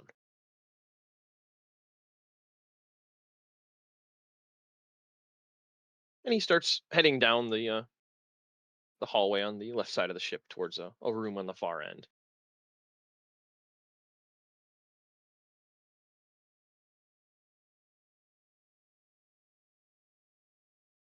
I'll just head to the bow and just kind of lean over and just enjoy watching the ship go through the water. And after, I'm probably gonna call it because I can't fucking talk anymore. But we'll get you guys on the water. Ugh, I fucking don't know what's going on with the throat. But Were you ill before? And maybe you're getting ill? the only thing I can think is like the humidity swings with all the rain that we've gotten. Just a extra bit of phlegm hanging out. Because yeah, my dehumidifier is up to 50 right now. My house is at 45. Usually I keep it around 40 or less.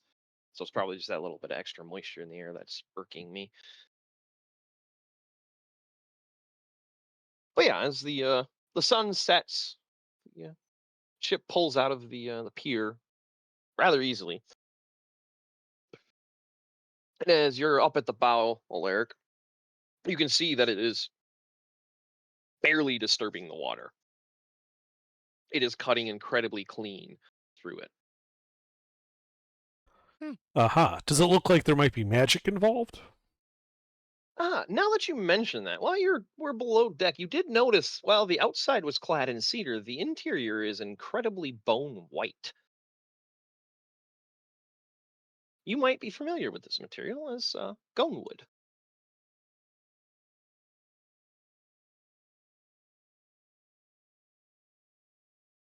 From the forests of Oron and the gonewood twilight. Trees taller than giants that never stop growing. Even when hacked, even when hewed, on the ground it continues to grow. It sounds incredibly annoying to work with. It is. Few have mastered it. Wait a second. Is that the wood that guy tried to have sex with me for? Well, he was just a wood salesman, and he said that he hauled gonewood once, and it's annoying to haul because by the time you get where you're going, it's grown.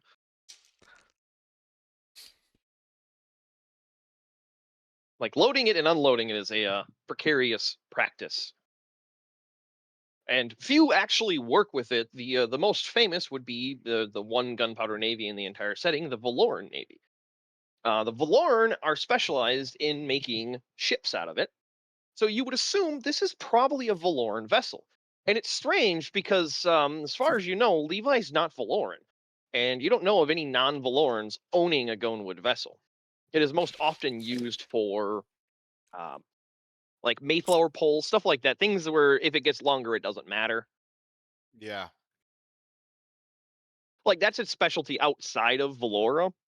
From what Alar would know about it, the wood itself has the magical properties that it never stops growing, but the Valorans have figured out how to either enhance its density so it doesn't grow bigger, which is what they use for their ship hulls, making them incredibly sturdy and hard to damage, or to maintain its shape but grow longer over time.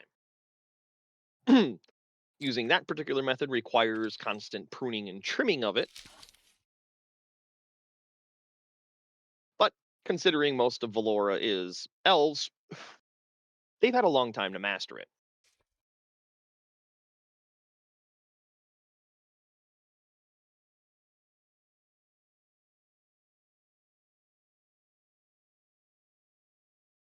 Right. But is the outside of the ship using like some type of magic to cut through the water? Not that you can tell. Like there doesn't seem to be any auras or anything like that. Like if you do detect magic, just the ship itself has a Uh-huh. Dwemer of magic to it. But the front of the ship and like the areas and regions around where the water is actually, if you go down to the bowsprit and everything like that, there's no like anything special. It just seems to be incredibly hydrodynamic. Like it's incredibly aerodynamic in the water. Right. Okay. This Dwemer of magic, is there a particular school? I think it'd be abjuration. Okay. I think that's the like protection and stuff, right? Yes. Yeah. Okay. Yeah, it'd be abjuration then. I always mix those up. Oh, okay. Well, then I'm going to do an identify ritual to figure out what this is. All right. I might have that written down somewhere. I don't know. That was something I wrote up a very long time ago. Back when I was building the world. Because yes, you in person have never seen Gonewood. This would be the first time you've ever touched it.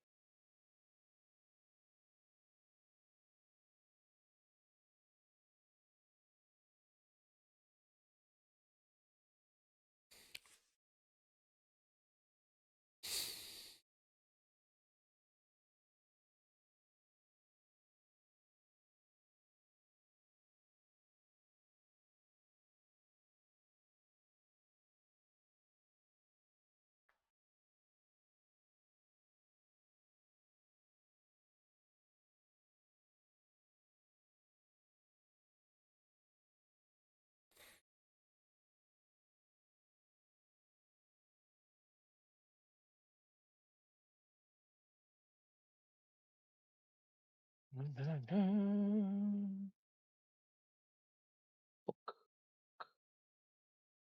book, book, book.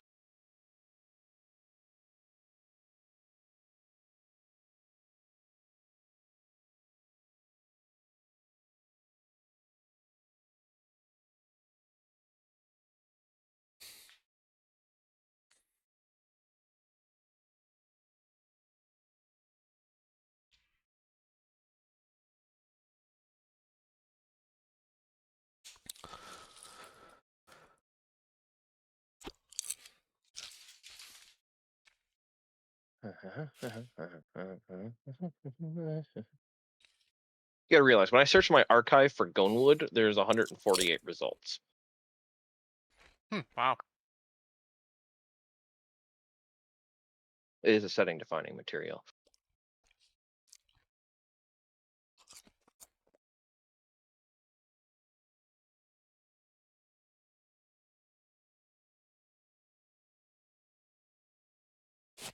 Well, considering that the settings Bond villain has decided to make his yacht out of it, I mean,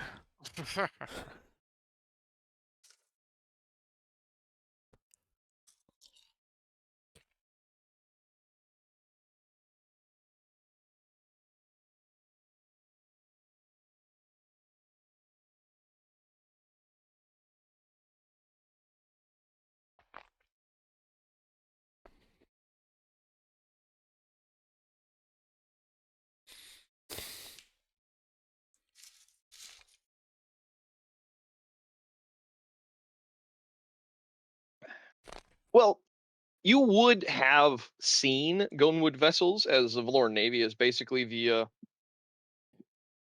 equivalent of the world police for pirates. They're non-expansionist imperial empire style nation that has gunpowder navy when nobody else does, but they don't actually really care about using the gunpowder to take over other nations. They just don't like bullies, so they hunt down pirates on the primary shipping lanes. So you would have seen these ships docked. The only thing that's different about this one is the outside is clad in cedar. Anything visible from the outside is clad in cedar. But the inside is the exposed Gonewood.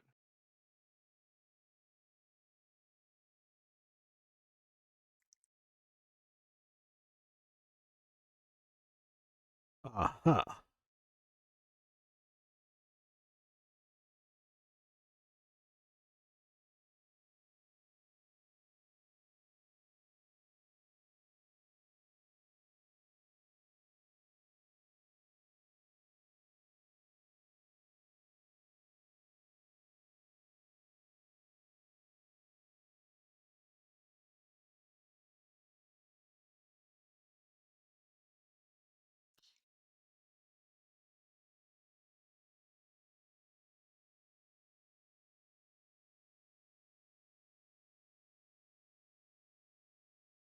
I'm looking.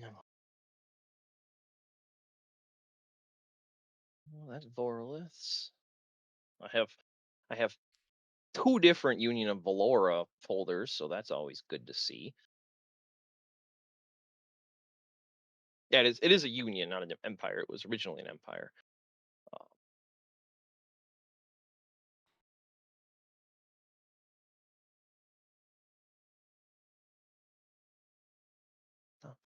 uh.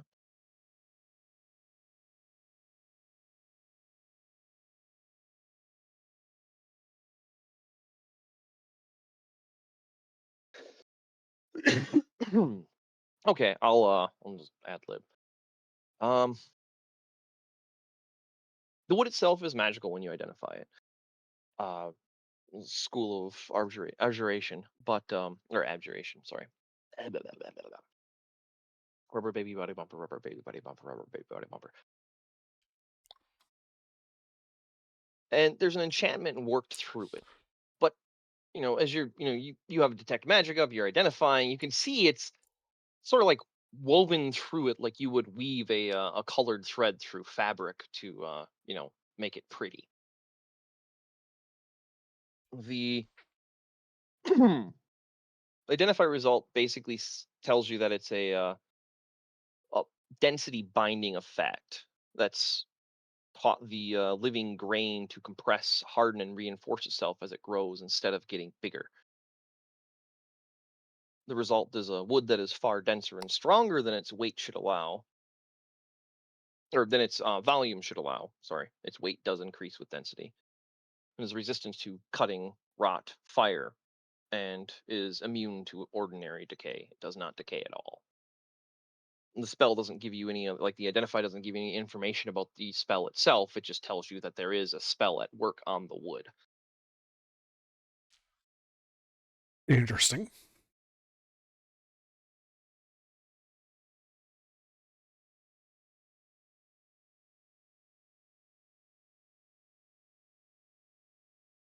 All right.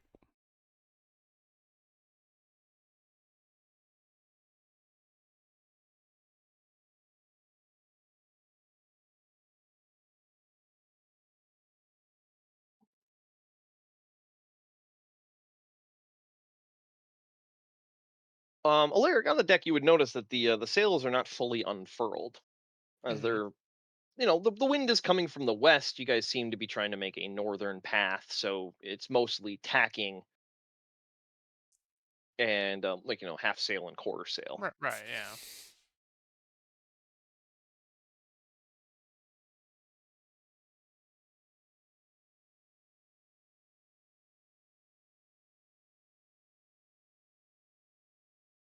Not quite. But as you get out of the harbor proper and into the water, now the ship, it leans into the wind and actually starts cutting the water, and you can see waves and whitewater forming. Just in the harbor itself, it would seem to be Extremely smooth. impossibly smooth. It was just moving so flat, like it was barely rocking with the waves. Interesting. All right.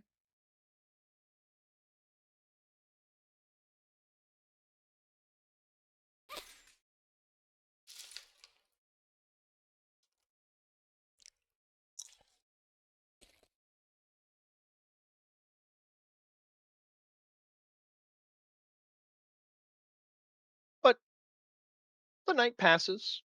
You guys all have had a successful long rest. If you wanted to set a watch, you could. Yeah, I think that's Nothing- best.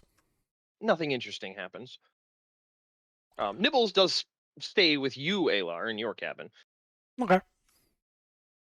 Do you do anything with Nibbles? Nothing special. I, make sure he's fed and watered and, it gets appropriate amounts of attention. But, same as we do when we were traveling. I'll give you 1 point. Levi spoke to him in Draconic, and he seemed to understand. You've only spoken to him in Common. Wait. When was I present? Yeah, during everybody was that? present when that happened. Okay, so what did he say in Draconic? I know multiple party members spoke Draconic, so I just Oh, said. did I miss that? Yeah, I said it in common. Like it wasn't. I wasn't trying to be secretive or anything like that. That he spoke Draconic. Multiple party members speak Draconic, so. Oh, my apologies. Oh no, you're all good. No, it's all good. Let me go back. Let me go back to. Fuck is that? Yeah. Being a Dragonborn, I would imagine that when you hear that, it kind of perks up, huh? Cease.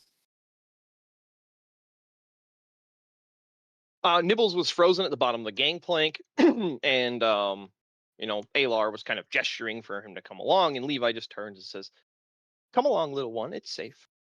That's what he said in Draconic. Ah, I see. And Nibbles froze up, and then scampered up the gangplank, excited.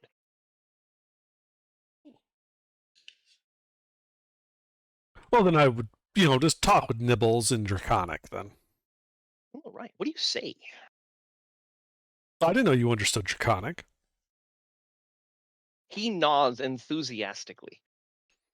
Oh. Well, that just makes us a bunch of proper dunces, doesn't it? Trying to talk to you in common this whole time. Yeah. He nudges the bag of holding and then nods.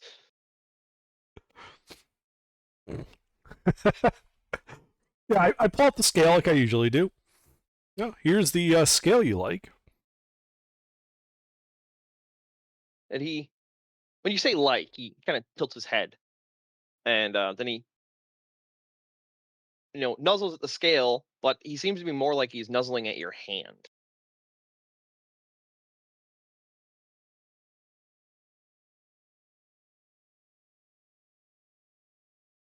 Yeah, I'm not sure what you're trying to get at here, Nibbles.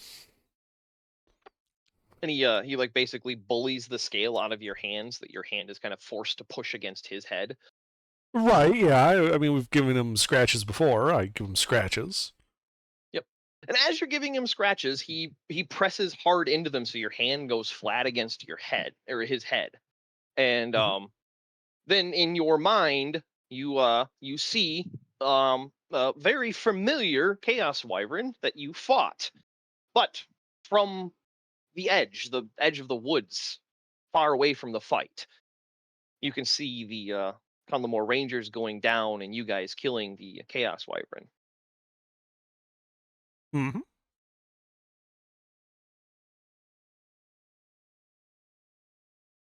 Is there any emotional baggage coming along with this?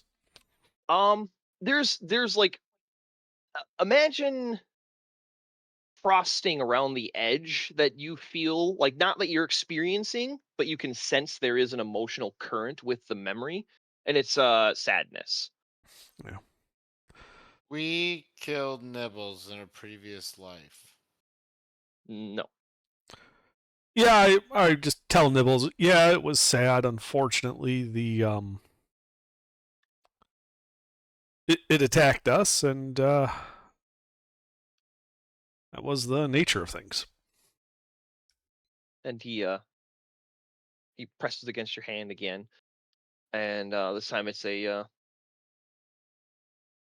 memory of fear and the larger Chaos Wyvern, protecting it and defending it while it's very small. Against all kinds of, mortal creatures. Like from your perspective, it's like, well, that's a bear. Mhm. Those are wolves. Ah, so we killed its dad.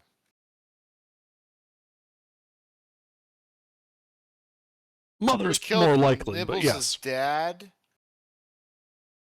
What the fuck did more we than like do, mother. gentlemen? You were there. Mhm. I'm just so disgusted with us right now. And then before that, before he like disconnects the telepathic connection, he basically shows you the scales and then has them in front of each member of the party.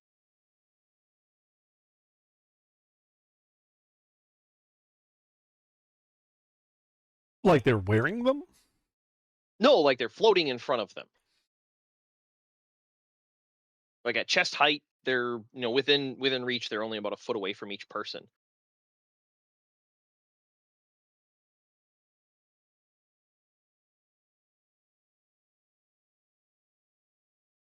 But every member of the party that is present, including Dot, he is showing a scale in front of them.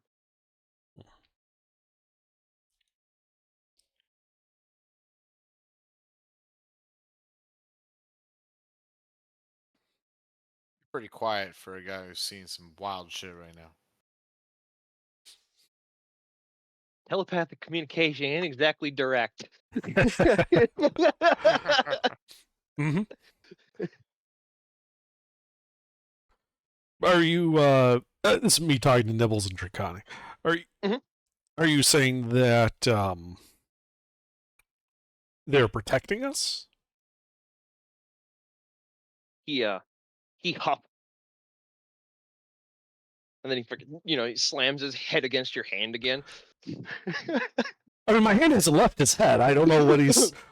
Well, when you start talking, he pulls away as if he can't do both at once. Okay. Yeah, like when you start talking, he kind of pulls his head away from your hand so he can listen. It seems like that takes a lot for him to actually communicate like that. Gotcha. And he huffs and he slams his head against your hand again, and then he shows the scale sitting on the ground next to a backpack.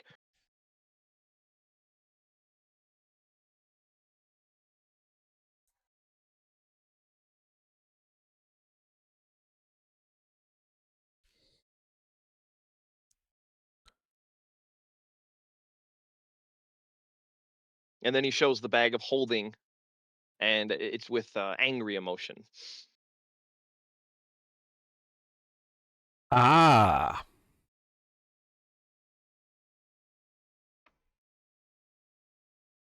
I pull out all the scales. He huffs a little, then he chirps and hops excitedly. Mhm.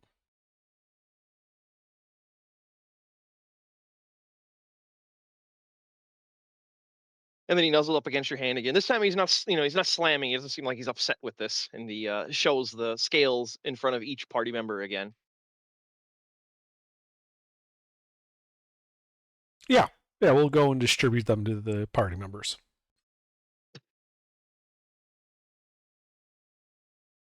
Are we supposed to keep them or? Yeah, Nibbles. I think it's this way of like marking us as plan or whatever equivalent wyverns use for that. Fair enough. He kind of hops, or tilts his head when you say clan. Like he has the linguistics, but not the familiarity. Right. Pack can, whatever synonym works best for wyverns. Yep. And he chirps and hops. Mhm. So does everybody put a scale in your backpack? Uh huh. Yep. Those do have a weight, I believe. Not much, but you have the item under. You never gave me a weight for them. I didn't give you a weight. Okay, then. No, they're just how much they're weightless. worth. Yeah, I don't have a weight with. Yeah, they're weightless then. We won't worry about it. They're just for something. And as you guys all put them in your packs, you all experience together a wave of telepathic happiness. Did Nibble just make us have a group orgasm? Not quite that kind of happiness. Nibbles.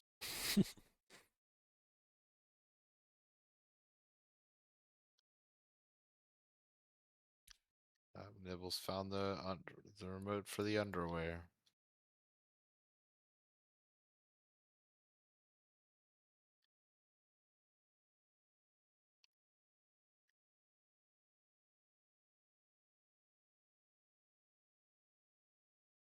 But yeah, it seems that with you guys carrying the scales, Nibbles can telepathically communicate with you. Oh.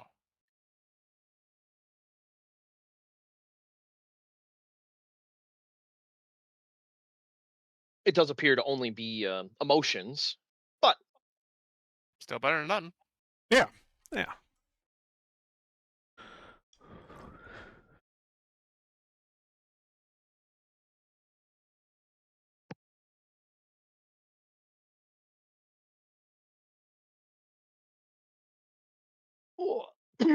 Blah. Okay. On to sailing. Yes.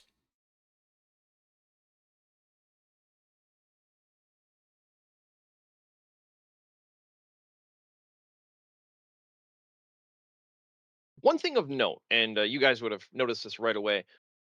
This lake is fresh water. It is not an inland salt ocean. It is or sea. It is a massive freshwater lake. Did it take us 3 days to sail across it? It is huge. That's like Mediterranean big. Hmm.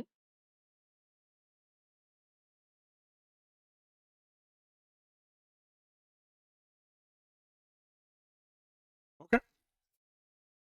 Well, so specifically, you're not sailing in a straight line across it. You do have to sail around and into a cove. That's where you're going to be sailing upwind against the wind. So that's where you lose basically a day.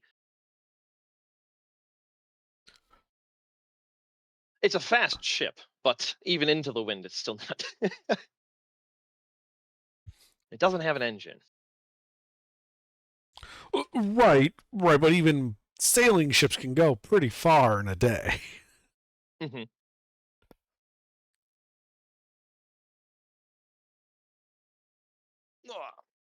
This is his world. We're just living in it. Yeah, I'm just expressing surprise at the size of the lake, because that is absolutely massive. Indeed. So this was one of the biggest changes in my map across the timeline. This was where one of the largest meteors struck in the collapse. And that's actually what caused the lake to form. Was a massive basin. Over the last 2,000 years, it's reshaped and reformed, and that's where the lake is coming from.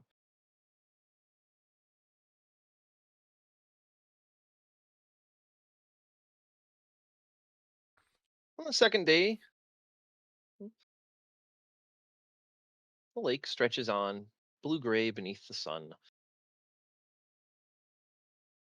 Gulls vanish, fishing craft are gone. You do see the occasional, like, larger, like, trolling fishing ships, but nowhere near as much as there was directly around Redland in the coast. And you haven't seen Levi. He has remained in his cabin. Now and then you see Talon moving about the ship, and Talia seems to move with a very casual balance. Sometimes you'll see her all the way up in the rigging out on the yards, just sitting there. Mostly she looks bored.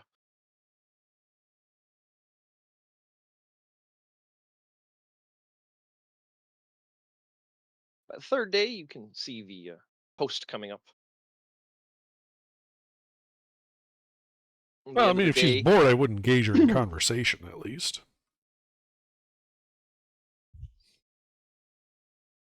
Well, when she is down on the deck, because she's up in the rigging, like sitting out on the yards a lot of times. Yeah, I'm not going up there. When she is on the deck, what do you say to her?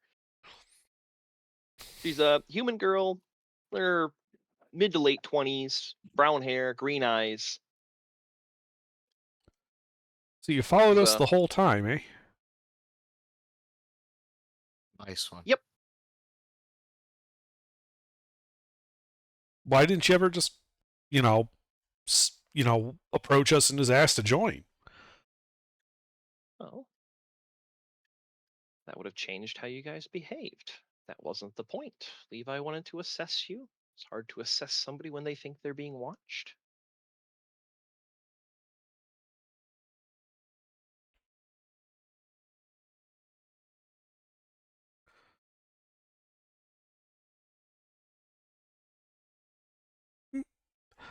Fair enough, I suppose. You saw the incident with those bandits on the road, yes? And she kind of looks up in the air, closes one eye, and thinks, "Which time?" Oh, what was his name? He had a weird name. Metal Cloak, something like that. Oh, Silvercloak. Yes, him. You know Well, him? I mean, yeah. If you would have just gone to dinner, you guys would have had a lot less headaches. He's one of Levi's primary conduits through the Copper Road.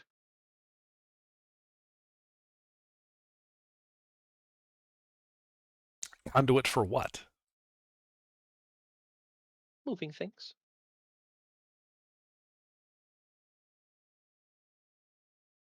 And she kind of says that with a sing-songy voice and kind of starts skipping away from you.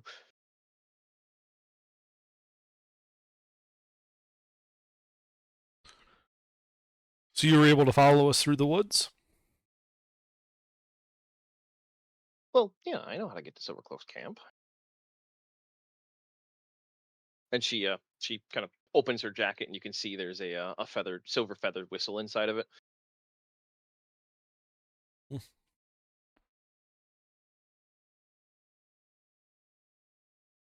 Why did you remain undetected by us that whole time?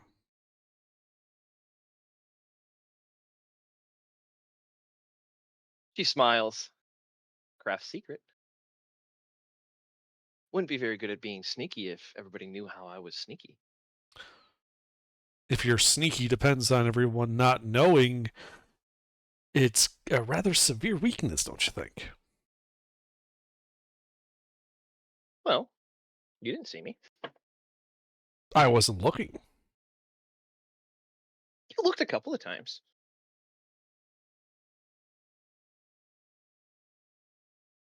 Really? I don't remember. Well,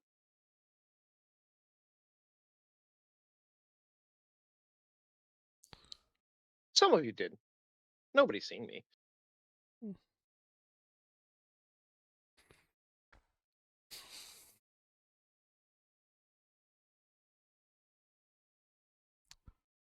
How long you been working for Levi?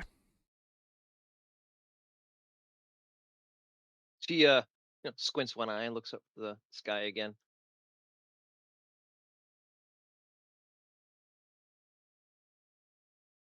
I'm actually trying to think of how old she is right now in this particular moment in the timeline.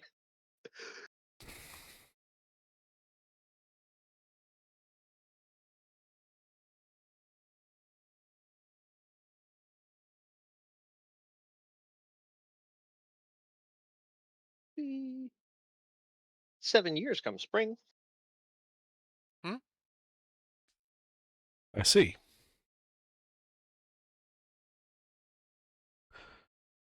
When we initially met with that village, were the villagers also in on it? Oh God, no. So it's just you and the bandits then? No. The bandits worked for Marion. They were trying to get Levi's people, and we were rescuing Levi's people. It's pretty simple. Oh, we think the bandits work for Marion, but Yeah, but that's what's been bugging me this whole time.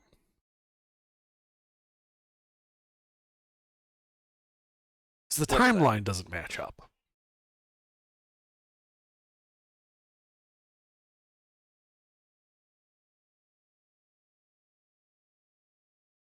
Oh. Well, Levi just figured that's where they'd take shelter. The bandits would end up there. Shelter, bandits. They already knew that the village had been hit. You know, that was in the briefing about this village, that it had come under a bandit attack. It was dispatched to us prior to the bandits actually hitting the village.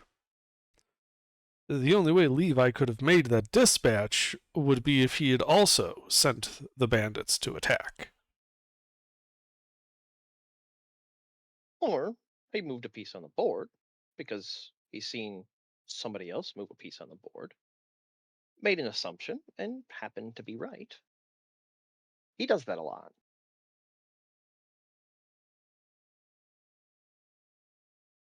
I find such coincidences unlikely. Well, you're welcome to your opinion.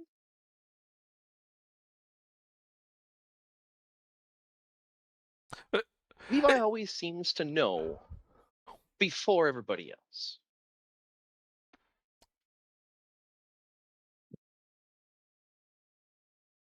Because he's the one moving the pieces? To continue with Not your metaphor? always. In this particular circumstance, no.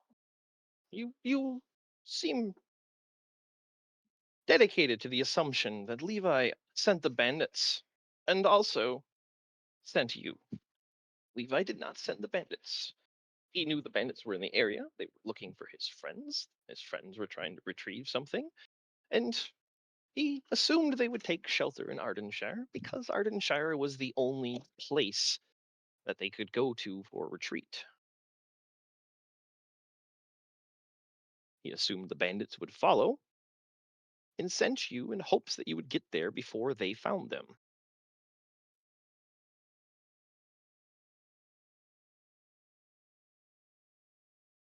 She shrugs. You did. Of course we did.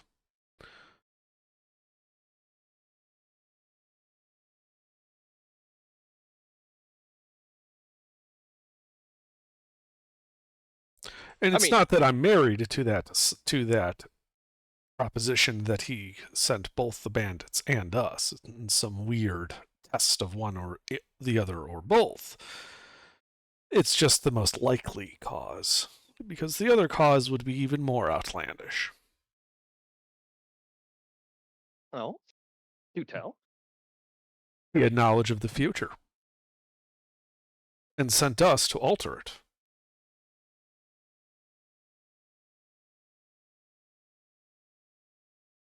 Although I can't disagree, bum.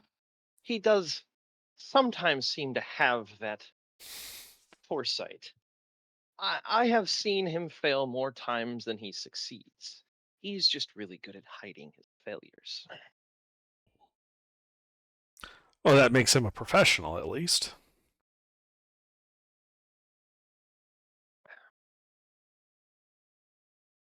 He manages one of the most sophisticated intelligence networks on 3 continents. You guys are a very small cog in that machine. Based on what I've seen, his assessment is you will be very effective hammers.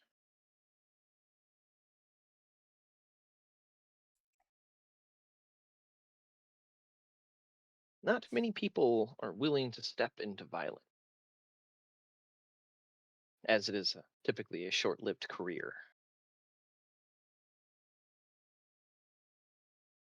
But you made it this far. As have you.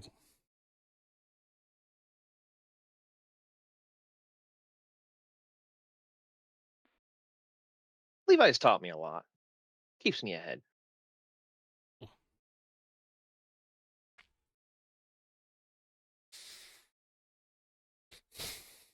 So what's his aim? What's he trying to do with this intelligence network?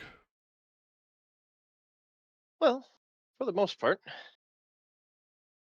a lot of it is smuggling, staying ahead in the world.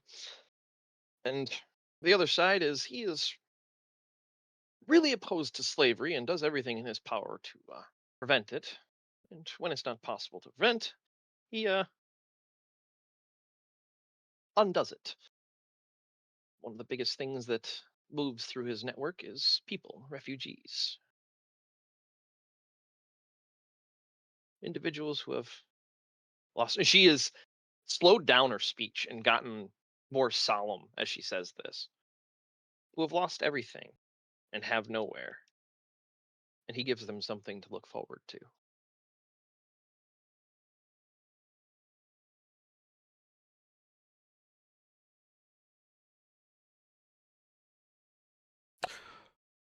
How very altruistic of him.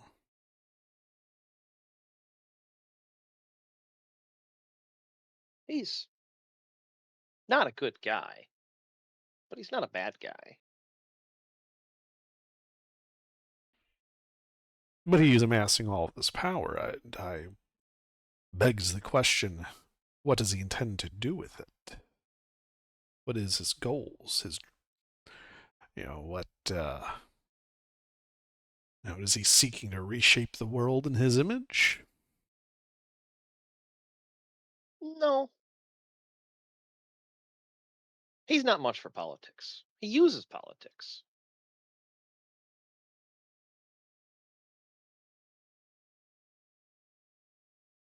When it suits him.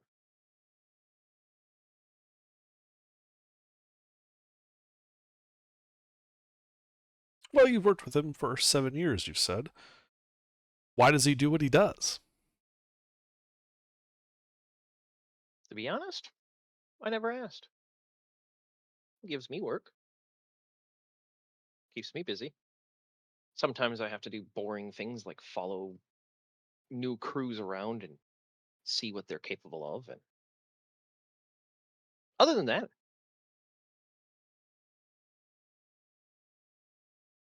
I enjoy it.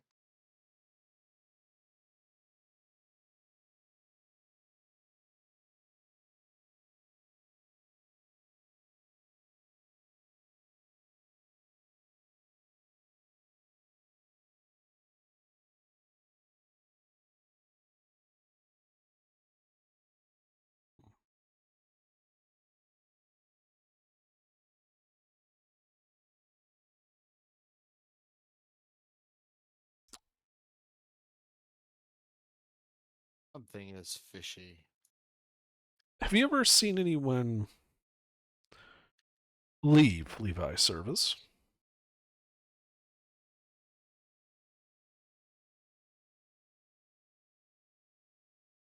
She squints one eye and looks up the sky again. Not that I can think of. Everybody I know likes working for him. There's the occasional persuasive relationship, but they had it coming.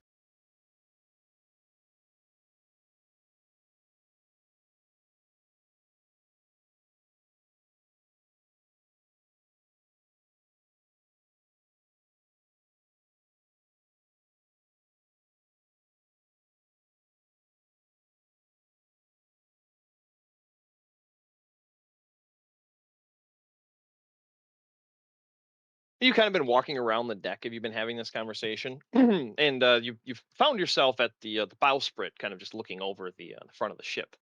And she just kind of goes up on the bowsprit, balancing as the ship's rocking and rolling and moving through the water.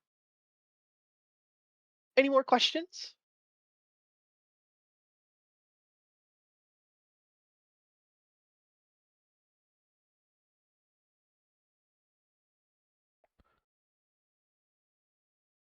No, I'm sure if I think of any, I can find you. Feel free to return the favor if you have any questions of your own.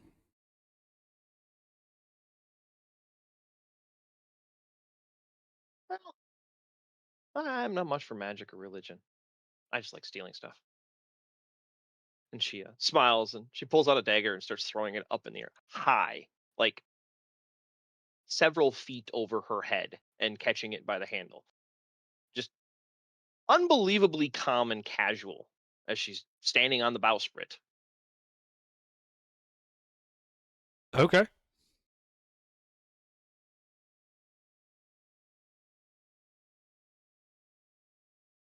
I just sit there watching her, seeing how long it'll take before she hurts herself.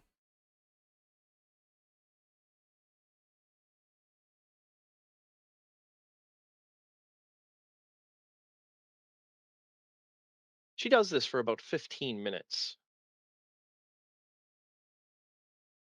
And she looks back over her shoulder. She throws the dagger up and catches it.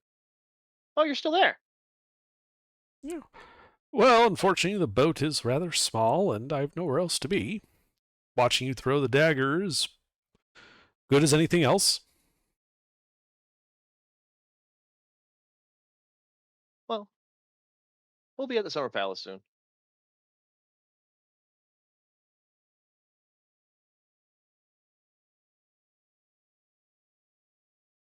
Then Levi will talk. Good. He talks a lot. Also a good thing. And he says nothing. Well, not everyone's perfect.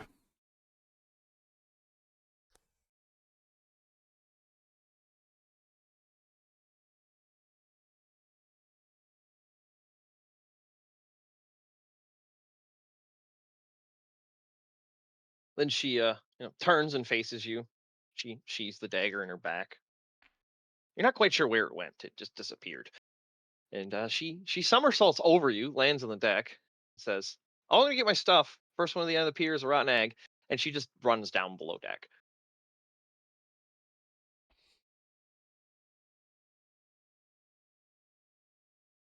And from your perch on the bowsprit, you can see the what she has identified as the Summer Palace coming into view. 100-foot long. Summer stone- Palace. I had it as Silver Palace. Summer Palace. Yeah. I'm just double checking my notes to make sure it's not the Autumn Palace, because that's a different location.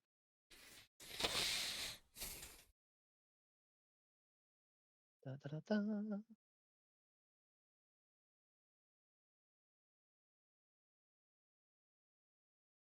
Yeah, Summer Palace. Yep. Okay.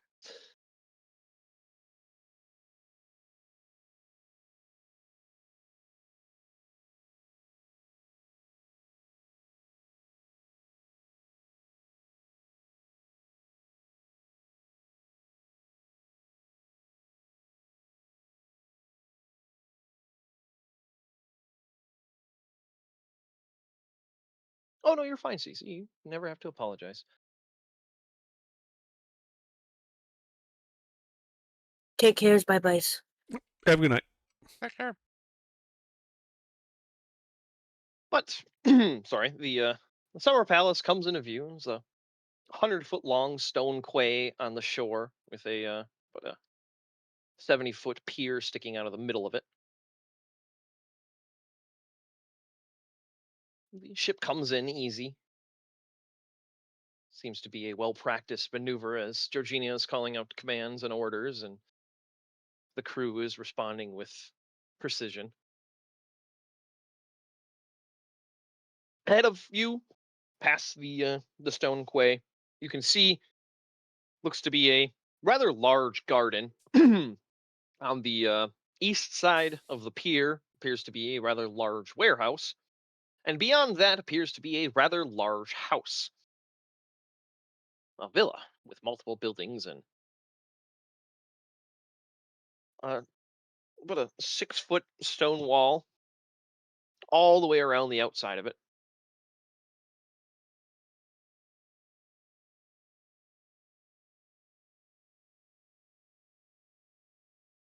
And Talia comes back out. She goes back up on the bowsprit. Well, see you inside. And as the ship is coming into the wooden pier, she just jumps off, lands on it, and just runs past the garden towards the house.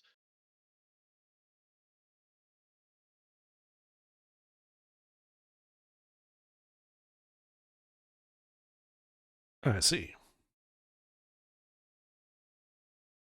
The ship is docked and tied, gangplank is laid out, and Levi is coming up on the deck.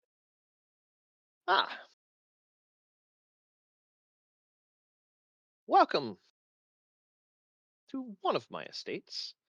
I call this one the Summer Palace, though I can't remember why.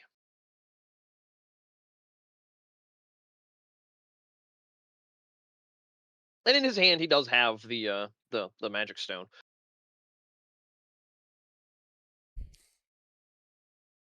He's carrying a 50-pound chunk of statuary around with him. in one hand.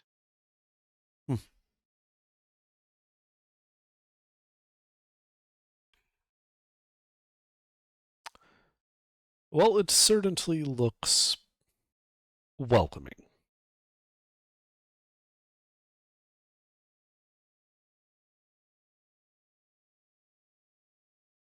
And as you guys begin descending the gangplank, standing on the pier, that is where we will call it. All right. Having delivered the stone, you guys have gained a level. Woohoo! Cool. Oh, Yes. The party level is now 8. Yeah, we're still waiting to get paid. You remember that to the party? He was like, all in due time.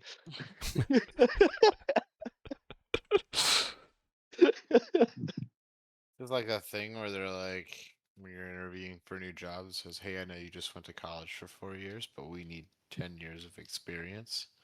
He's like, "We're just not gonna pay you, but look at all these things that you're learning."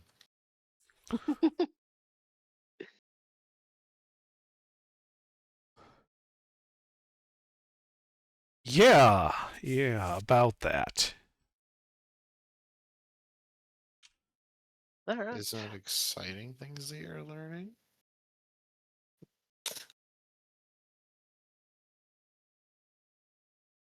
And you guys would have had time to discuss things amongst yourselves. So I had 3 days. That conversation with Talia probably was across the course of a couple of days, because every time you engage her with conversation, she'd, eventually just fuck off. Mhm. She didn't look very good at sitting still. Yeah, I know the type. Is that your type under?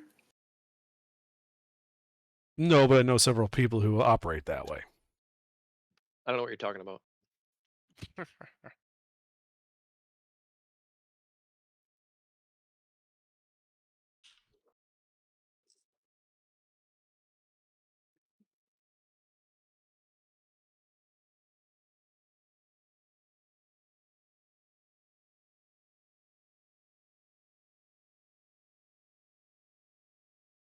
Yeah, but nothing in her that little conversation did anything whatsoever to dispel the notion that he is just a Bond villain.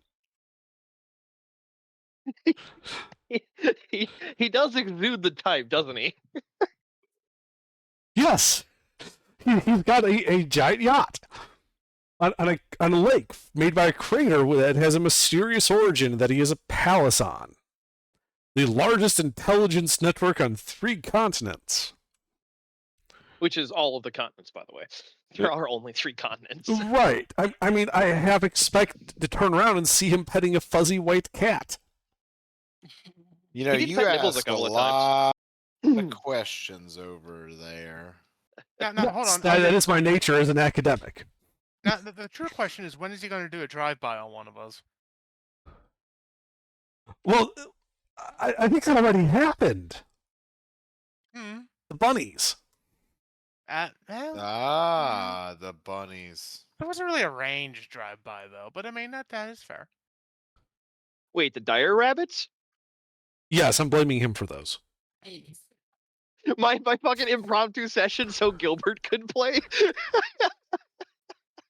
I made all that shit up on the spot. The problem with setting yourself up as a all-powerful, all-knowing intelligence guy is that when any weird shit happens, everyone's going to blame you even if you had nothing to do with it.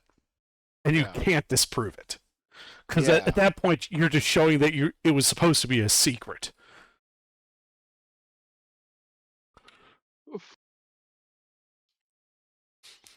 It's like me and Secret Hitler, right? There's so much going on in the background right now, too. I actually had to change 2 major plot points because you guys detoured off the Copper Road. Like above table.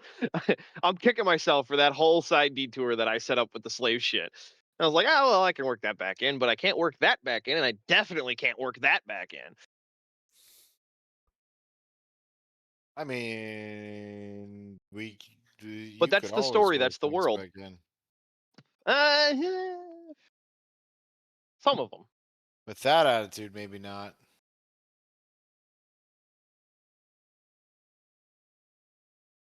Some of them.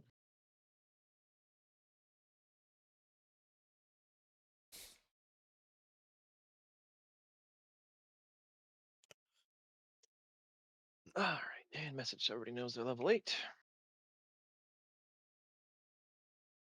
Did we get anything cool at level 8? I think it's just a majority ASI. Most people are just going to get an ASI unless you multi-classed. Yeah, straight single class is ASI for the most part of the day. I think it's 4 and 8 are the fixed. Like you're pretty much all ASIs at 4 and 6. Or 4 and 8. But I can take feats and stuff over ASIs and shit like Yeah. that. Ooh. Ability score goes to 2. Do I have to change anything or does it automatically do all the things? What are you doing in particular? Like you level your character up to It 8. says ability scores. So yeah, you can take 2 points in abilities. 2 in the same or 1 in 1, or you can take a feat. And if you take a feat that comes with like a half feat that comes with a +1 to something, if it comes with a +1 to just like if it's +1 dex, like if you take is it resilience? Like if you take resilience dexterity, it will automatically put the point into dex. But if you take something like observant, where you can pick and choose, you have to go in there and manually bump it. Got it. It'll tell you what you can, like the observant will tell you what you can change. I think it's wisdom and intelligence.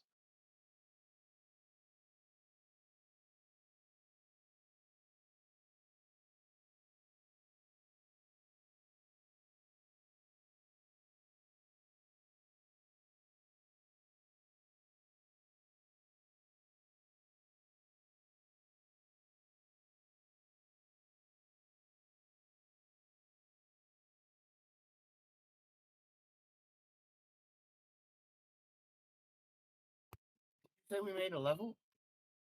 We did make a level. I gain an aura.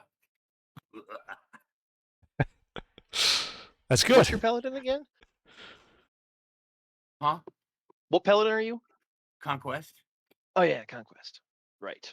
I don't even know why I asked. I should have known that. Now, what do I want to take 2 points in? I have a -2 strength, but I feel like I should just keep dumping into charisma. As a bard, that is your As a bard, everything. it couldn't hurt, I mean, it is a spellcaster of any kind. You should always buff your primary casting stat to 20 as quickly as you can, because that's what increases your saving throw DC against it all. So like whenever you do things like Tasha's and stuff like that. I have an 18 charisma right now. Right. Bumping that to 20 would be your best bet, because that's another +1 on your saving throw.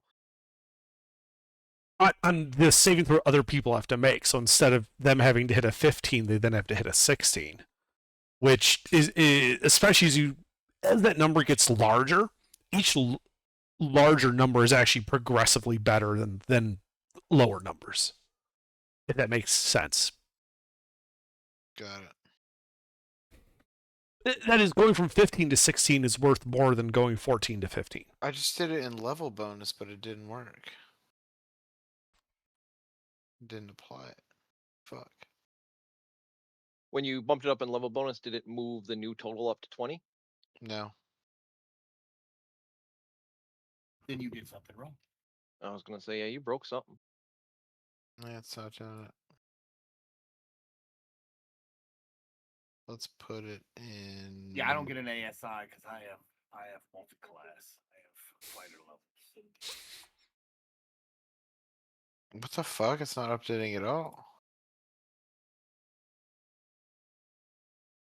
So save and reload the sheet. All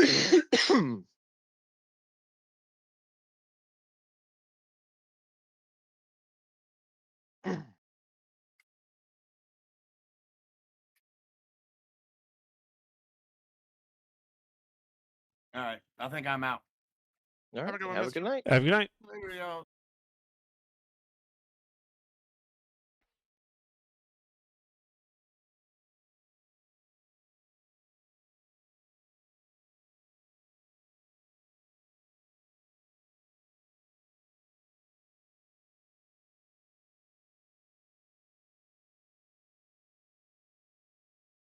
If something's broken.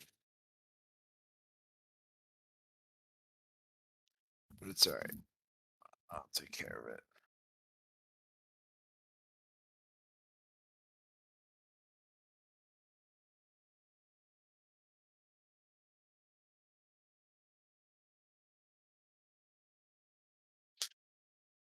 I was just casually just not even saving the fact. Were you level 6? Yeah, it's back to level 6 again. What the fuck? Are you possibly? Do you have it saved in 2 locations? You're opening the level 6 one and then saving the level 8 somewhere else? Now I save everything to desktop. Yeah. Okay, so why the fuck did it just go back down then? What the fuck?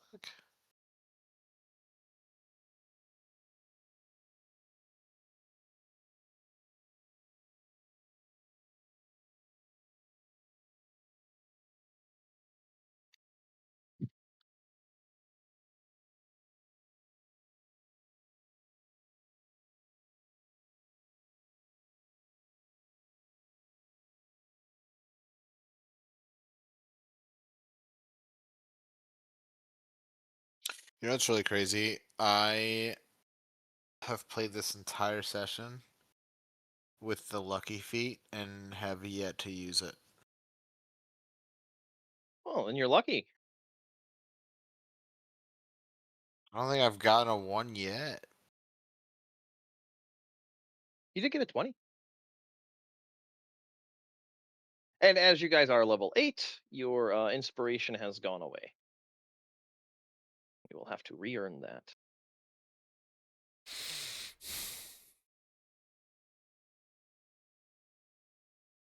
Don't worry. Oh, lovely. It also just went ahead and fucked my spell sheet. Oh my god. Do you have a new version of the sheet? Could it possibly Yeah. just be an old version of the sheet being retarded? Yeah, I do. I have the most recent one that underput. In the pins? Yeah. From 2025? Yes. Okay. Okay. So I can take 2 4th level spells. You should do that. Psychic Lance.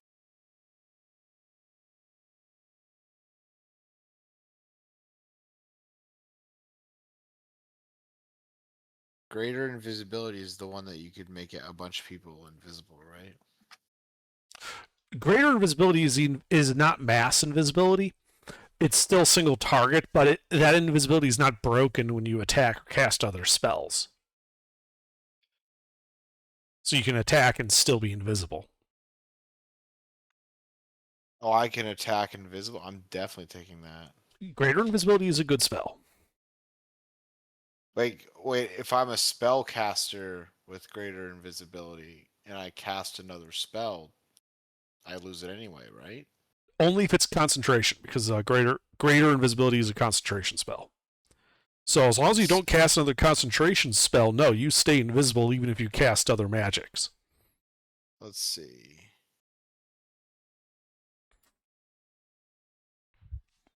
Ooh, inflict wounds is not a concentration. So in a straight line from Redland to the I just curious because I was like, I know I did the math for the fucking crossing for it being 3 days. In a straight line from Redland to the Summer Palace is 220 miles. Uh huh. So Wow. with tacking, because you have to zigzag because you have a constant west wind, but you're trying to go north.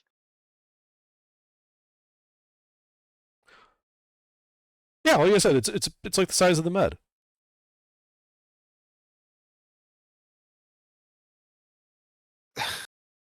So basically, if I did greater invisibility, right?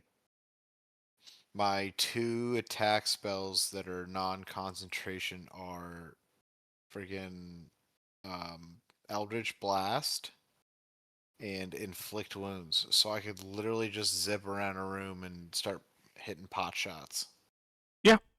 That's what it's useful for. It's also useful because you can put it on somebody else and you maintain the concentration and they can cast other stuff without breaking it.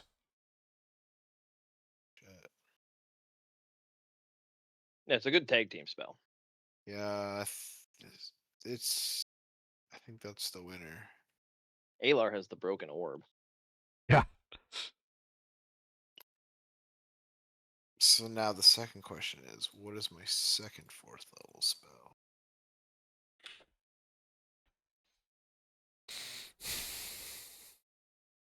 You took greater invisibility. Yeah, or Typically, I try to go or like, add especially with another limited 3rd spell. level spell. You're probably better off taking a 4th level. Like, having more 4th level, especially for a bard, then you have variety. I typically, especially with limited capability of spell slots, I try to take 1 utility and 1 combat. Yeah, so I just took a utility.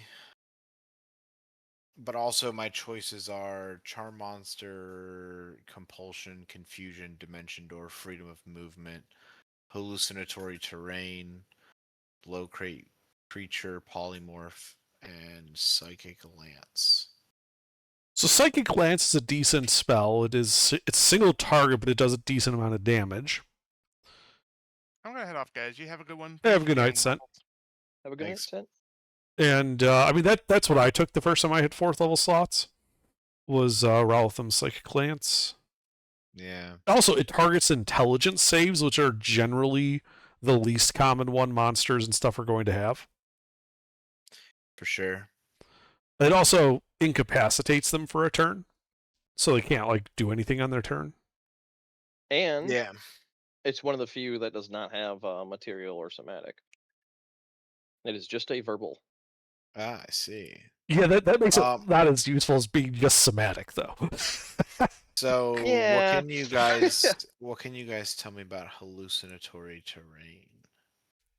Situationally, it's great.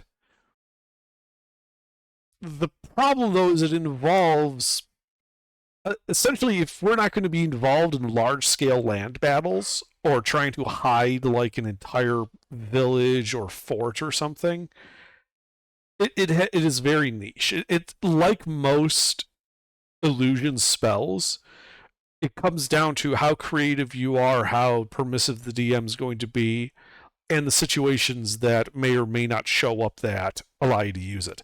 In its niche, it is very good.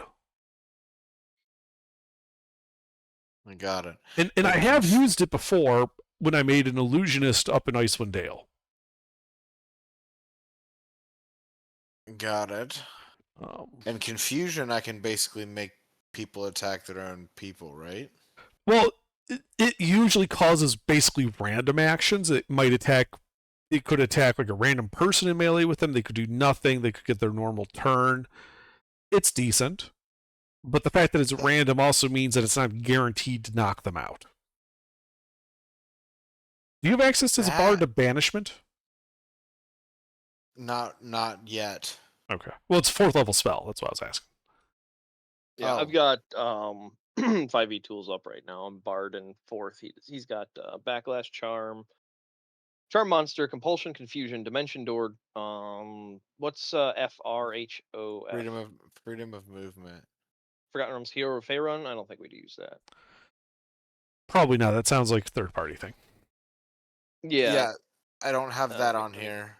Yeah, let me get rid of that. So then I got Xanathars and okay, so charm monster, compulsion, confusion, dimension door, freedom of movement, greater invisibility, hallucinatory terrain, locate creature, phantasmal killer, Don't have polymorph, that. phantasmal killer. Yeah, I don't have that on here. Should. Optional / variant. Oh, did you go to the notes page? And there's like a little button in the top left that has like a drop down, and there's a thing to like enable Tasha's optional stuff. Gotcha. Okay, I mean that list was pretty on par. That was the only one. What's after that? Polymorph, good one, and then psychic lance. Okay, so I was just missing the one.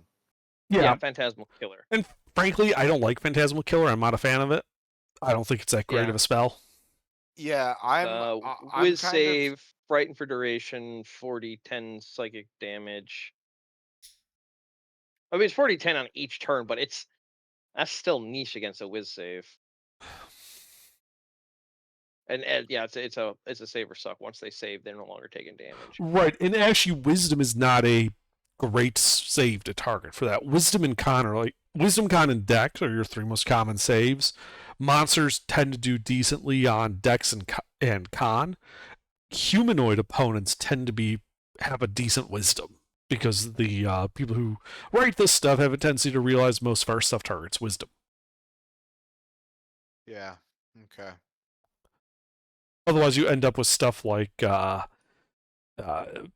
of Pete's characters who was a barbarian with like no wisdom, and anytime any NPC cast a wisdom save, he almost guarantee failed it every time. Yeah. Okay, so let me ask you now, in your opinions, when you guys are taking spells, Mhm. do you ever factor in the personality of your character when you factor in these spells rather than just taking the most useful shit? Yes, absolutely. Absolutely, yeah. Like I said, I had an illusionist I made, like a straight up, and I basically took every illusion spell I could. He basically had no ability to cause direct damage, but he could confuse the shit out of everyone. Because that, to me, confusion would be a spell that Connie would fuck up using. Yeah, then take it. It's not a bad spell. Like, don't. I was speaking purely from a mechanics standpoint when I was pointing out its randomness. But it is not a bad spell. I would even say it's a good spell because it can result in friendly fire. Confusion 5e. Duh. Let's see. Oh, it's a radius spell. Yes. 10-foot radius. Roll a d10.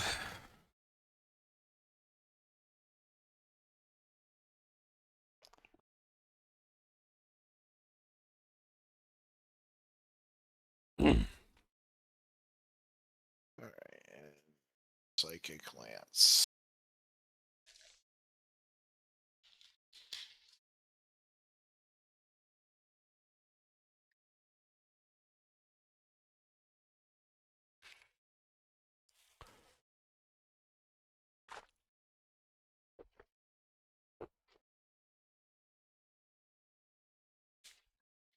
Oh shit, 7d6?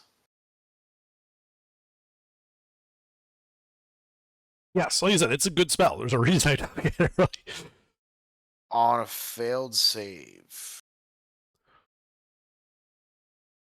Okay, so on a successful, half as much damage and it isn't incapacitated. Fuck.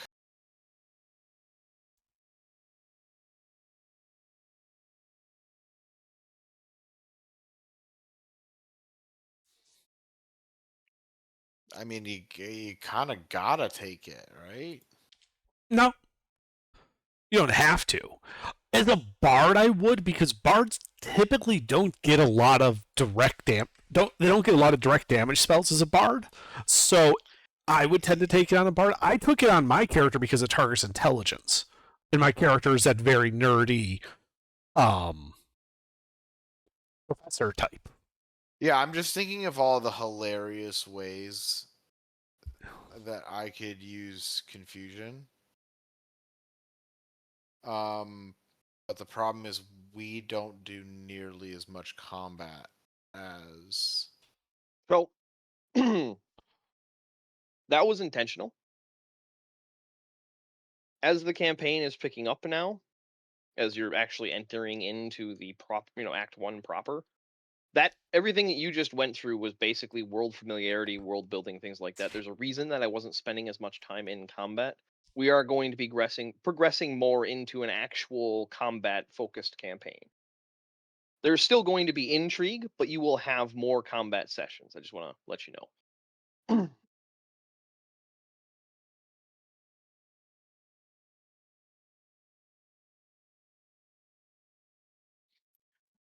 I want to add a little bit of chaos on Friday nights.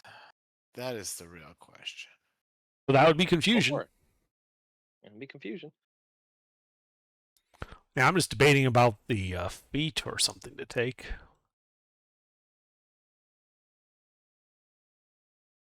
I don't know if there's a better feat for me to take than Lucky. I literally haven't used it. I'm taking this. Well, the counter argument to that, you have not rolled a lot of dice. Correct. The amount of dice rolling is going to start slowly progressing. I decided on confusion. Go for it.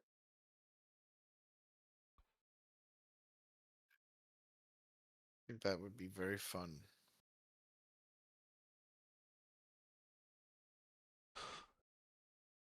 Oh yeah, I have a +8 to attack.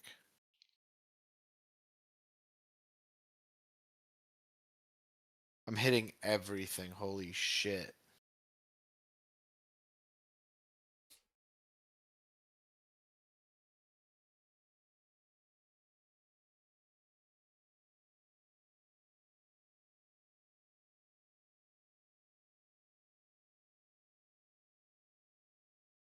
Yeah, the last 44 sessions have been the ride up the roller coaster ramp. Clickety, clickety, clickety, clickety, clickety. You guys are at the first drop.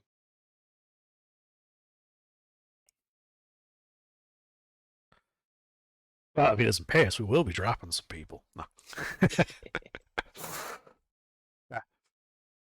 Well, I'm pretty sure I want to take a feat rather than just an ASI, because I already have an int of 20. Con's at 16. My strength yeah, and you're dex pretty are well-rounded. my strength and dex are at 6. But that's you like don't my need them. character, right? I don't want to boost those. Yeah, you don't need them. The feat list, the feats that I would take, are they specific to my class and character and shit like that? Typically no. Most are like racially bound, Yeah. and even we're pretty lenient on them. Okay. Yeah, I'm just debating between alert or skill expert for myself. Because I'm not gonna lie, and with your permission, I would like to have this discussion. Can I change off of Lucky? I mean, you haven't used it. Go ahead. It hasn't affected the campaign, so you don't. If you don't want it, you don't have to keep it. You don't have to lock in. Yeah, on it. I'm debating how I want to do this, and then Well, you got kidnapped by slavers. Clearly, you're not lucky. You shouldn't have the feat. Correct. I mean, in all seriousness, it would make sense for the character that I play. But you could have had a change of heart and go with like Poisoner or something. Yeah, if you want to change Lucky out, go ahead. There's nothing that has significantly been impacted by you having that feat or not having that feat. You know what feat that I really do like is the Gem Dragon.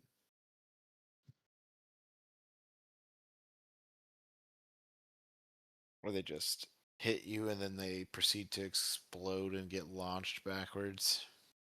Mm-hmm.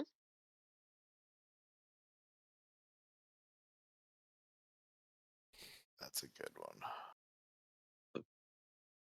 I don't know, Under. What kind of feats are you thinking about taking? Well, I decided to take skill expert. So I'm going to use that to I gain a proficiency in a skill, and I'm thinking I'm going to take nature since I'm the only int-based character. More importantly, though, I get expertise in one, and I'm going to take that in investigation. Oh, good call. And I also get to boost one ability score by one. I have a 13 in my charisma, so I can boost that to a 14 and also boost my social Round number. skills all by from +1 to +2. Yeah, round number. Yeah. I always try to go for an even number. If you The can. perception and investigation on Connie would be really good.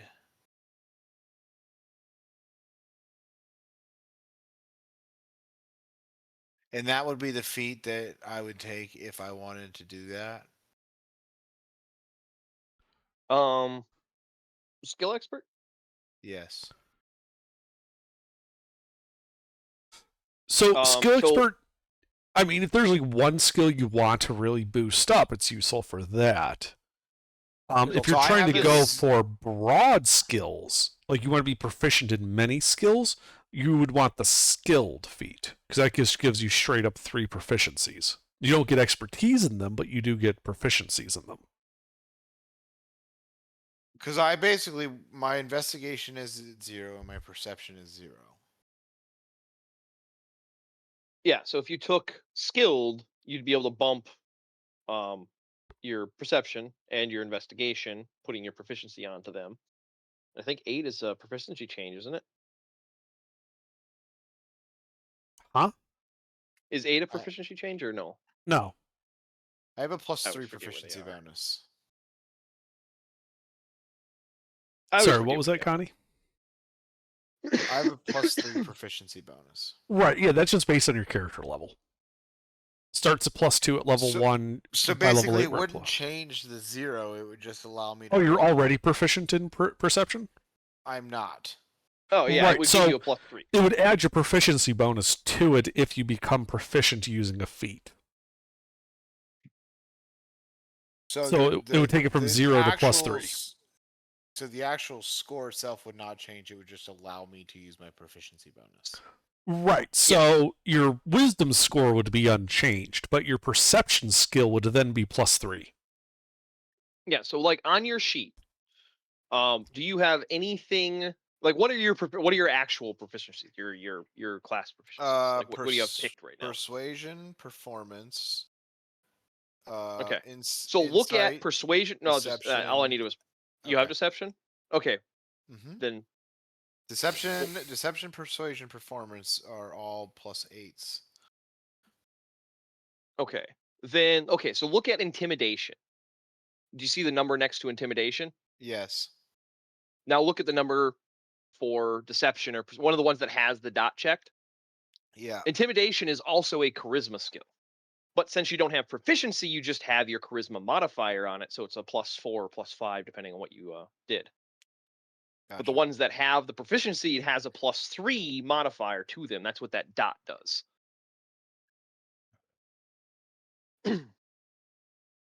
So if you took skilled, you'd be able to put 3 more dots on those columns. Or take a tool set if you wanted. No, I think I want to do skilled. Well, no, I'm saying in addition to if you took perception and investigation, you could take a tool set for your third one, or you could take another dot and What's the skill. difference between skilled and skilled expert? Skill expert is a single boost to like one skill is what it's designed for, more or less. So you can take one proficiency and then gain expertise. So expertise is just an additional proficiency modifier. Like you get plus proficiency plus proficiency. That's what expertise is. Would you guys agree that if I suck at strength, I should definitely not suck at athletics? Um, As a good typically, rule of thumb. I don't put proficiency in something that I have negative modifiers in unless I'm doing a specific build.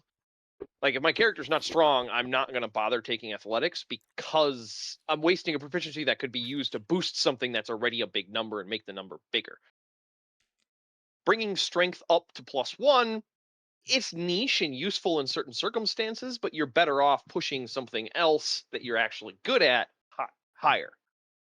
Does that make Okay. sense? I was thinking just more to insulate, but hey, I so mean, when there's both ways to look at it. You can, and if a strength check comes up, you have that added advantage. You're not rolling a -2. yeah, gotcha. It's Um, it's going to be ultimately your choice for that particular which Well, way you go. Right. It's more.